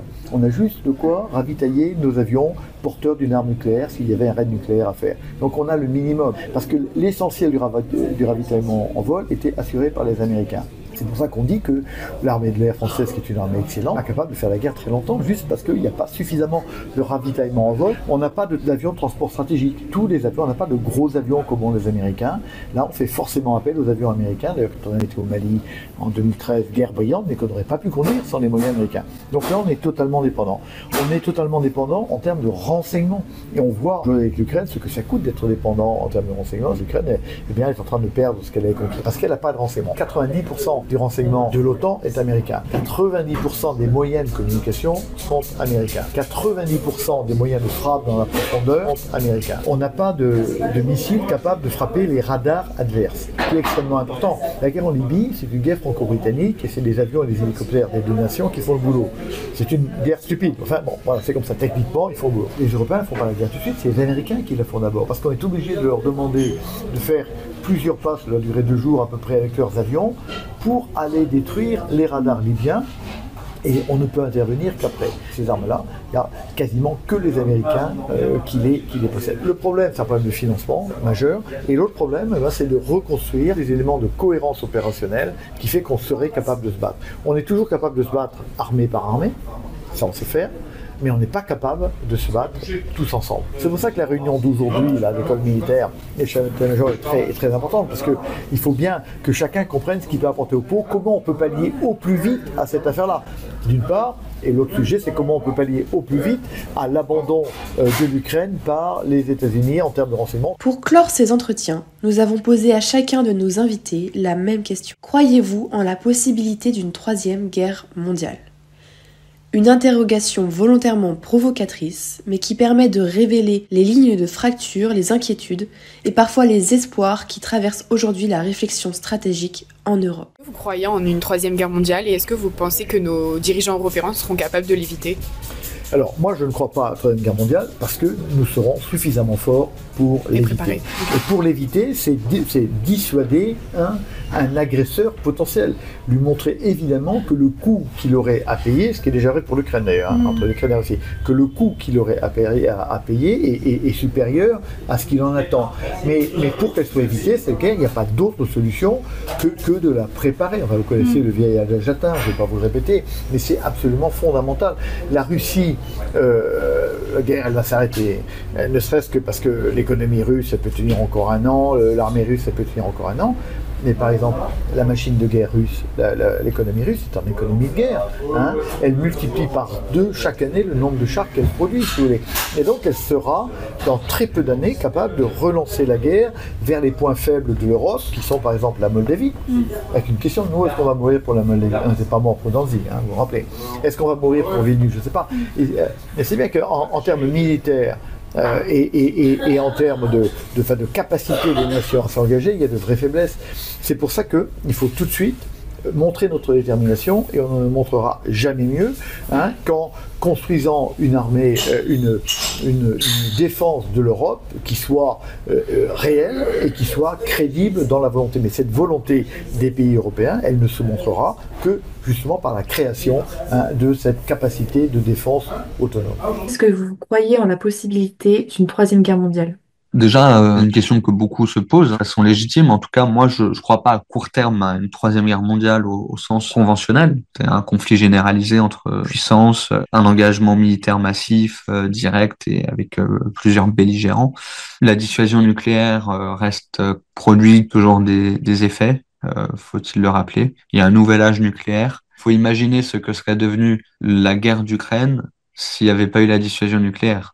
C'est-à-dire, ça aurait encore plus dégénéré. En revanche, je crains quand même une multiplication des conflits hybrides, asymétriques ou par procuration, qui combinent des cyberattaques, des ingérences politiques, la guerre de l'information et des affrontements via des acteurs tiers. On peut parler de guerre mondiale fragmentée, qui est déjà en cours à certains égards, parce qu'il y a une interdépendance entre les différents théâtres de conflit. On le voit bien, la chute de Bachar el-Assad a des implications directes pour la Russie et son influence en Méditerranée. Si demain le régime des Mollahs devait être durement attaqué par Israël, dans le cas d'une guerre Israël-Iran, sachant que l'Iran fournit des armes très importantes à la Russie, ça aurait aussi un impact sur le théâtre ukrainien. Donc il y a une guerre mondiale fragmentée, mais une troisième guerre mondiale à l'image des deux premières, on n'en est pas là. Mais bon, là encore, je pense que nos propos dans la communauté des analystes en géopolitique appellent à la prudence. Tout peut se passer très vite. La vérité du jour n'est pas celle du lendemain. Notre travail consiste à n'exclure aucune possibilité. Est-ce que vous croyez en une possibilité d'une troisième guerre mondiale? Alors moi, je crois à la probabilité même d'un conflit entre grandes puissances. C'est-à-dire que de la même manière que j'étais très minoritaire, enfin on était très minoritaire à dire que la Russie envahirait l'Ukraine et on nous répondait que jamais Poutine ne le fera, ce n'est pas dans son intérêt et tout ça c'est de la propagande pro-américaine, de l'hystérie russophobe. Moi je juge probable que la Russie, dans un horizon de 5 à 7 ans, quand on regarde ses capacités de reconstitution militaire, veuille tester directement la résolution collective de l'OTAN. La Russie n'aura pas forcément ni l'intention ni la possibilité de refaire dans un pays comme la Pologne ou l'Estonie ce qu'elle a fait en Ukraine avec une invasion massive, mais une opération militaire limitée avec un but qui serait qu'on n'oserait pas, nous, Français, Britanniques, Allemands, réagir massivement et elle aura gagné sans avoir à nous combattre. Mais quand on regarde la manière dont la Russie se prépare au niveau militaire, mais aussi la manière dont elle prépare ses esprits, on parlait tout à l'heure du totalitarisme, la manière dont la Russie embrigade sa population montre qu'elle se prépare à un plan B. Si le plan A de nous humilier sans qu'on ose répondre à une attaque limitée contre l'Estonie par exemple échoue, le plan B c'est une guerre conventionnelle directe contre nous. C'est un scénario qu'on commence enfin à prendre au sérieux en France. C'était tout à l'heure le discours du président le 5 mars.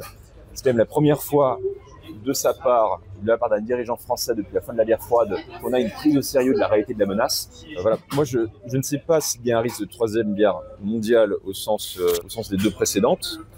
Par contre, ce qui est de très probable, c'est que on a plus qu'une guerre froide aujourd'hui, on a ce que l'excellent Bruno Tertrais appelle la guerre des mondes. Une guerre des mondes qui a davantage de chances, ça c'est ma propre analyse, de se réchauffer que ce n'était le cas pour la guerre froide. Pourquoi? Parce que pour terminer sur ça, la guerre froide, c'était quand même une opposition entre deux blocs davantage responsables que ça n'était le cas de la Russie ou de la Chine aujourd'hui, même des États-Unis avec celui qui est à sa tête aujourd'hui.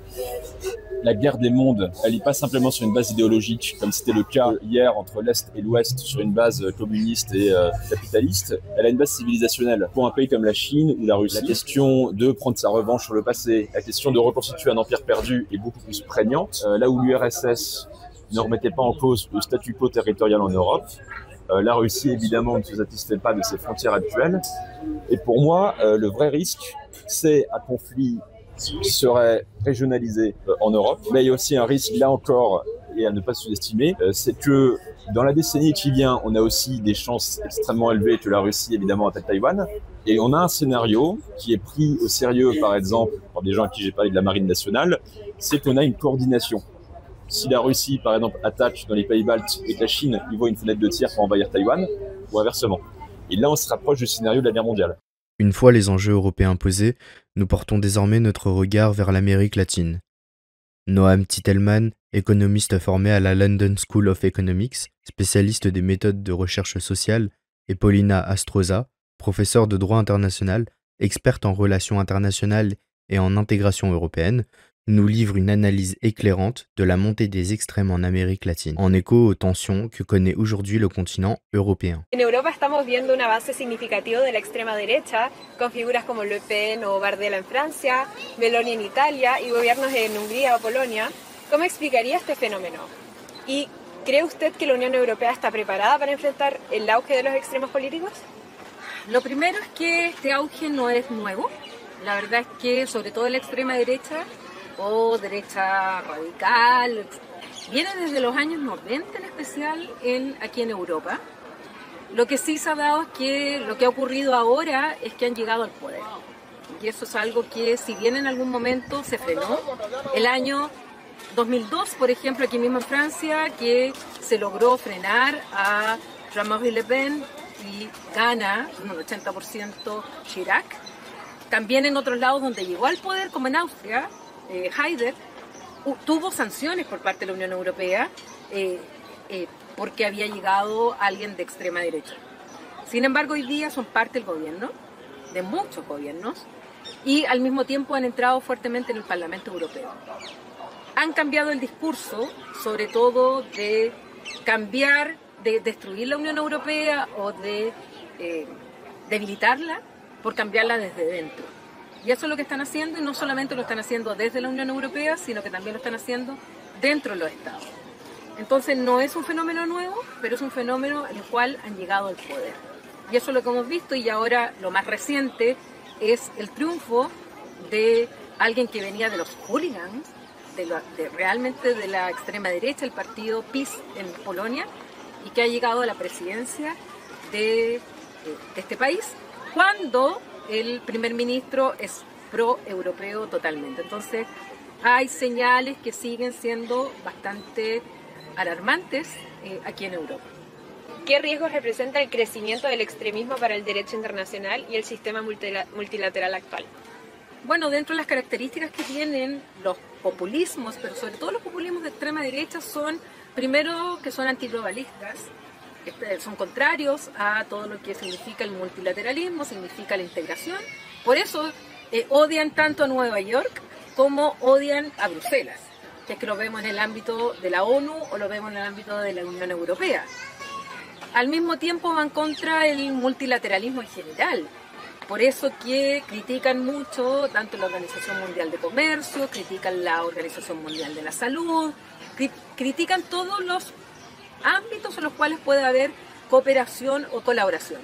Vemos el caso de Trump, el cual lo que está haciendo es abandonando los foros multilaterales, por ejemplo la negociación con la Unión Europea, y sin embargo quiere negociar bilateralmente. Y lo vemos también con el tema de la guerra comercial, en la cual adopta medidas contra 185 países, incumpliendo con las normas de la Organización Mundial de Comercio. Entonces, ese ya es un desafío. Cómo estas tendencias contra un sistema multilateral y sobre todo un sistema que se forjó post Segunda Guerra Mundial, después de las dos grandes catástrofes, que en realidad son muchas más que dos de las guerras mundiales, el periodo entre guerras, el Holocausto, y si vamos hacia atrás, un mundo de guerras, que partieron por nacionalismos extremos, por discriminación y mucho también de xenofobia. Y eso es lo que estamos viendo hoy día. Son los grandes problemas que yo avisoro, porque no están yendo a favor de un estado de bienestar, no están yendo a favor de una población, sino que están marginando y excluyendo. Y ya hemos visto lo que significa el odio, los discursos de odio, la discriminación y la intolerancia. América Latina también está viviendo un auge de los extremos políticos. ¿Cómo explicaría este fenómeno? ¿Y qué factores permiten que esto sea posible incluso en democracias consolidadas? Sí, yo creo que lo primero hay que definir bien qué entendemos por extremo, porque si el extremo solamente es lo que está más a la izquierda o más a la derecha, en realidad se parece demasiado a polarización. Yo creo que en general, cuando hablamos de extremismo, estamos más bien pensando en algo muy particular, que es las posiciones anti-establishment o incluso más específicamente contra la democracia liberal. Y específicamente dentro de las distintas formas de atacar a la democracia liberal hay una gran familia de posiciones. Algunas atacan su aspecto más mayoritaristas, democráticos, del voto de mayoría, y otros atacan más el aspecto liberal de respeto de derechos de individuos, de derechos individuales, pero también los contrapesos institucionales. Entonces lo importante es la manera en que se relacionan estos movimientos, estas fuerzas políticas con la democracia liberal. Y ahí en realidad un asunto importante a considerar es que las democracias en América Latina en general son bastante recientes. Algunas están más consolidadas que otras, pero todas tienen ciertas debilidades que las llevan a ser más proclives a este tipo de dificultades. Y yo creo que también es importante distinguir no todos los ejemplos que a veces se consideran dentro de esta discusión realmente han logrado, más allá de la retórica, hacer una mella importante en las democracias liberales de estos países. Pero yo creo que hay dos ejemplos importantes, porque si históricamente América Latina había sido una especie de reservorio de idearios, incluso de ideologías de izquierda, desde el comandante Che Guevara hasta el subcomandante Marco, pasando por Pepe Mujica. Hoy en día parece que en general América Latina es más bien, cuando alguien mira hacia América Latina como un reservorio de ideología, se encuentra con referencias en la extrema derecha o en la ultraderecha, básicamente Milei en Argentina y Bukele en El Salvador. Y una cosa que tienen en común los dos es que ofrecen una forma de democracia distinta a la democracia liberal. Y en ese sentido son una forma de extremismo, pero bien especial, en el sentido de que, por ejemplo, cuando se mira las últimas encuestas, como la del Latinobarómetro en El Salvador, no solamente Bukele es muy popular, sino que además las personas perciben que nunca había habido más democracia en El Salvador que ahora que está este presidente, que en todas las mediciones objetivas ha hecho retroceder la institucionalidad democrática. Y la explicación es que una buena parte de lo que la gente entiende por democracia pasa por la entrega de ciertos bienes y servicios económicos, de seguridad, en el caso de Bukele, además de seguridad de combate contra la delincuencia. Y por lo tanto el desafío que se le presenta a los que creemos en la democracia liberal es cómo defender ese modelo institucional a pesar de o frente a estas promesas de la llamada democracia sustantiva. Y en ese sentido creo que en América Latina lo que no hay tanto es una polarización como se entiende en Europa o en el norte global, en ejes de izquierda a derecha o en identidades partidarias, porque en general los partidos son muy débiles. Y lo que hay más bien es un asalto, un ataque a la idea de la democracia liberal que se empieza a promocionar como una manera de alcanzar algunos bienes bien concretos como el desarrollo económico, como el combate a la inflación, como el combate a la delincuencia. Y por eso esa fuerza extremista además está empezando desde el sur global, desde América Latina, también a permear hacia el norte global, donde uno escucha cada vez más la idea de imitar los modelos de Bukele y de Milei. ¿Qué factores económicos podrían explicar el crecimiento de los extremos? ¿Cree usted que las desigualdades económicas alimentan estos discursos? Hay varios estudios que muestran que en general los que apoyan, aunque hay mucha diferencia entre quiénes son los que apoyan a este tipo de movimientos, hay muchos estudios que muestran que no necesariamente son los más pobres de las sociedades, pero en general son los que más han perdido o que más perciben que han perdido en el último tiempo. Y una de las palabras clave en toda esta discusión es la inseguridad. Entonces, inseguridad en muchos sentidos. Inseguridad puede ser la inseguridad de caminar en la calle y no temer a que haya, por ejemplo, un encuentro con la delincuencia. En El Salvador en algún momento habían altísimas tasas de homicidio, por ejemplo, pero también inseguridad económica, por cierto. Esa clase media que no es suficientemente rica para defenderse en el mercado, ni suficientemente pobre para recibir el apoyo del Estado, muchas veces termina recurriendo a este tipo de fuerzas políticas. Y en ese sentido, ciertamente, un cierto estancamiento económico que se ha observado en América Latina en la última década, una tendencia a estos países. En general América Latina es como la clase media del mundo en algún sentido, pero al mismo tiempo con altísimos niveles de desigualdad y con mucha vulnerabilidad, que es el otro término que viene de la mano muchas veces con inseguridad. Y en ese sentido sí, la economía juega un rol muy, muy importante. Hay también muchos estudios que muestran cómo a medida que el estado de bienestar empieza a dar un pie atrás, en medida en que hay una percepción al menos de que el Estado no da las garantías que supuestamente debería entregar, se va generando una desconfianza hacia ese Estado. Si eso además se acumula a países donde hay mucha corrupción, casi una corrupción institucional, digamos, medular y institucionalizada, como parte de la institución. Todas esas cosas en la juguera juegan un rol muy importante. Y a la vez también en América Latina también hay otros fenómenos que empiezan a ser relevantes. Por ejemplo, en países como Chile empieza a ser importante los fenómenos antimigratorios. En algunos países también, por ejemplo, empieza a haber movimientos religiosos importantes, como el mundo evangélico, que empieza a reaccionar ante avances, por ejemplo, en la agenda de derechos reproductivos. Y todas esas cosas empiezan a empujar en una cierta dirección de estos movimientos extremistas, en general antidemocracia. ¿Ustedes relacionarían el fenómeno migratorio tanto en Europa como en Latinoamérica con el auge de la ultraderecha o consideran que es más bien el discurso de la seguridad sostenido por algunos políticos que incrementa este tipo de opiniones? Bueno, yo creo que es una mezcla, porque por un lado está las presiones migratorias, pero las presiones migratorias la verdad es que han existido siempre. O sea, las personas se han movido siempre, ha habido presión migratoria todo el tiempo por distintas causas. Ahora incluso tenemos que proyectar y pensar en lo que significan las migraciones justamente por el efecto del cambio climático. Entonces van a haber refugiados o inmigrantes climáticos y eso también es un factor que ha hecho que los estados sean reticentes a dar refugio a aquellos que están arrancando por razones justamente de los efectos del cambio climático. Cuando se sabe que la gente se está moviendo, se está desplazando, no porque quiera, no quiere dejar su casa, no quiere dejar el lugar donde vivió, pero sin embargo, por ejemplo, se ha secado un río, una fuente, un manantial, es más, la desertificación se ha ampliado y la gente se tiene que ir si no se muere.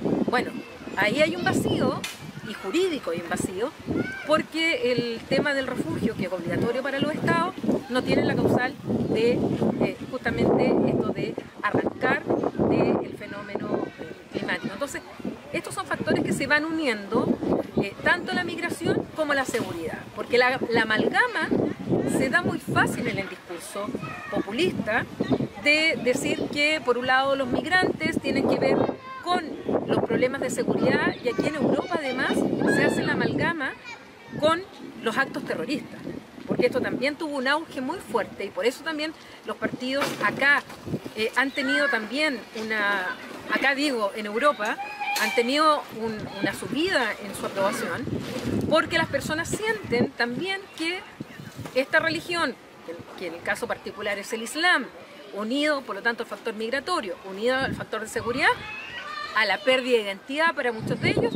se suman también los actos terroristas.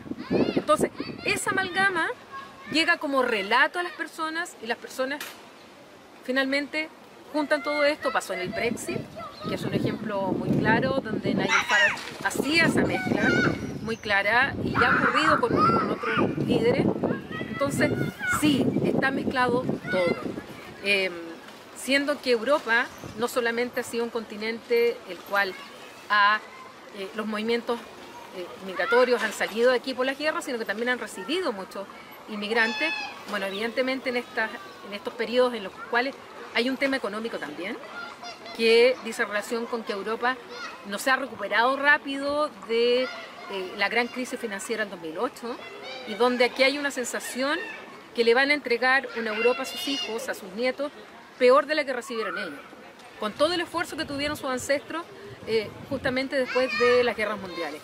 Y eso hace que se genere este malestar y donde se ve en el otro el causante de los problemas y ahí donde viene todo este sentimiento que los populistas de derecha lo utilizan muy bien en su relato, donde van directamente a las emociones de los ciudadanos y eso está moviendo muy fuerte. Hace poco salió un estudio de Zanotti y otros autores que muestra que en América Latina, a diferencia de Europa, en su mayoría, al menos las ultraderechas, no son nativistas, con la excepción de Chile. Y más bien prima los otros aspectos de inseguridad, aunque la inseguridad hay que tenerla en un sentido más amplio que solamente el combate a la delincuencia, que por cierto es un tema muy importante en América Latina en general.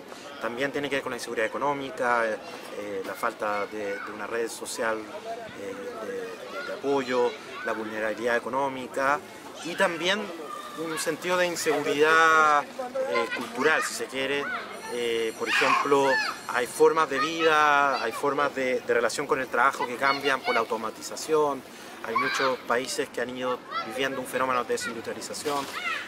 Y ese tipo de problemas también genera una demanda, digamos, por ese tipo de movimientos de ultraderecha. Pero lo que sí yo creo que es importante tener en mente es que muchas veces desde el mundo progresista o en general de los que defienden y defendemos la democracia liberal, hay un énfasis en la demanda que se genera hacia estos movimientos, y quizás habría que también poner de relieve las fallas de la democracia liberal. La democracia liberal también a veces, cuando no entrega lo que la gente está esperando en términos de bienes y servicios, eso también va generando un cierto malestar, que yo creo que en buena parte también explica ese tipo de situaciones donde va emergiendo la ultraderecha. O sea, en todos los lugares donde ha ganado el extremismo, de alguna manera es un documento al fracaso de gobiernos anteriores que no fueron capaces de estar a la altura de lo que está esperando la ciudadanía. Y eso mismo lo podemos decir en Europa. En Europa también, la Europa posguerra fue fundamentalmente creada por lo que son los socialdemócratas y los populares europeos, los conservadores europeos. Y cómo paulatinamente esos 30 años gloriosos de Europa fueron avanzando a crisis económicas, donde al mismo tiempo les ha costado salir de ello. Bueno, evidentemente las personas dicen, bueno, si tanto los socialdemócratas como los demócratas cristianos europeos no me han dado digamos, las satisfacciones que yo quiero, empiezo a buscar alternativas. Y en esas alternativas, una de las alternativas, por los factores que mencioné, ha sido la derecha más extrema y bueno, por eso han llegado al poder también. Entonces, tiene que ver mucho con lo que dice Noam de las expectativas de que quién me va a resolver los problemas que en definitiva yo tengo. ¿Cuál es la diferencia de votar entre socialdemócratas o votar por los populares o los conservadores si al final yo no tengo satisfacción? Y busco alternativas, y claro, en este mundo tan complicado hoy día aparecen extremos los cuales les dan una solución que finalmente sabemos no es solución. ¿Qué rol tiene la nueva generación de jóvenes frente al avance de las extremas y qué rol juegan las redes sociales en este contexto? ¿Aún se puede esperar un espíritu progresista o de lucha contra las injusticias de esta nueva generación? Hay un fenómeno muy interesante que ha salido en varios estudios sobre la generación centennial, que muestra que efectivamente, a diferencia de lo que se había visto hasta ahora, y realmente estas son tendencias de largo plazo, de siglos, en general los jóvenes en toda la sociedad habían sido los más progresistas. Hay distintas razones. Primero, porque todas las personas en general en su juventud suele ser el momento en que son más progresistas. Y en segundo lugar, hay una diferencia entre las generaciones, o sea, entre distintas generaciones progresivamente se han ido volviendo en promedio, digamos, a lo largo de sus vidas más progresistas. Y en esta última generación, la centennial, parece que hay un fenómeno en el que distintos candidatos radicales han logrado tener bastante apoyo entre los más jóvenes. Es el caso de Milei en Argentina, pero también está al parecer empezando a haber fenómenos parecidos en varios países en Europa, en Estados Unidos. Y algo parece que hay un fenómeno mundial difícil de describir o de explicar. Algunos han planteado que en realidad hay un fenómeno asimétrico, en que son los hombres jóvenes los que se han ido moviendo cada vez más hacia posiciones más conservadoras y en alguna medida, digamos, en un nivel más marginal, pero importante, hacia incluso versiones más extremas, mientras que las mujeres más jóvenes han seguido la tendencia histórica de moverse más hacia posiciones más liberales. Yo creo que va a ser un desafío enorme para el futuro, porque efectivamente esa juventud ha terminado siendo decisiva para muchas contiendas electorales en el mundo, y yo creo que hay una pregunta, aquí, como dice Stefanoni, hay un fenómeno interesante, yo creo que está detrás de este cambio, y es que tiene un libro que se llama La rebeldía se volvió de derecha. Yo creo que una de las dudas, una de las preguntas que todavía estamos intentando responder es cómo se presenta una propuesta de cambio profundo, que no sea solamente la defensa de lo que hay y que no pase por aplastar o pasar a llevar la democracia liberal. O sea, ¿cuál es la oferta de la democracia liberal que también sea una forma de cambio seguro, digamos, gradual, responsable, pero también en algún sentido radical, en algún sentido significativo, digamos, que cambie la vida y que no sea simplemente que las cosas queden como están, porque seguro que eso no va a ser algo que sea atractivo para las más jóvenes en cualquier sociedad y en cualquier momento. Sí, en ese sentido yo creo que la juventud, hay un factor importante de lo que son las redes sociales, pero las redes sociales es otra forma de comunicación de como era antes. O sea, si antes uno consumía información o quería saber de determinadas situaciones, lo hacía a través de determinados o de ciertos medios. Hoy día, claro, las redes sociales, el teléfono, es una comunicación inmediata, las cámaras de eco, nos hablamos entre nosotros, no queremos escuchar al que opina distinto, lo bloqueamos, entonces seguimos reproduciendo lo que nosotros creemos. Pero hay un mundo joven donde uno se da cuenta, sin ser incluso especialista, que están mucho más conectados a través de TikTok, a través de Instagram o de Snapchat. Desde ahí le llega la información. Cuando se les pregunta dónde se informan ahí, no en los medios tradicionales. Y esto ha llevado también a que haya una suerte de desconfianza muy fuerte de los jóvenes por las instituciones y particularmente los partidos políticos. La juventud, bueno, en general los partidos políticos tienen una baja, pues estamos hablando de Chile, tienen muy pocos militantes, ya no son los partidos de masas que eran en el pasado, muy pocos militantes y les cuesta encontrar juventud. Pero resulta que son los partidos de derecha quienes están teniendo más juventud de manera mucho más rápida como militantes. Y en esto voy a tomar solo un ejemplo de aquí de Europa, que fueron las últimas elecciones en Alemania y particularmente en Berlín. ¿Qué es lo que pasó en las últimas elecciones? Que fueron los jóvenes los que votaron más, y jóvenes, en el caso del partido de derecha radical, que es AfD, fueron los jóvenes hombres quienes votaron más por este partido. Y por otro lado, quien subió mucho también la votación, y de hecho ganó en Berlín, fue la izquierda.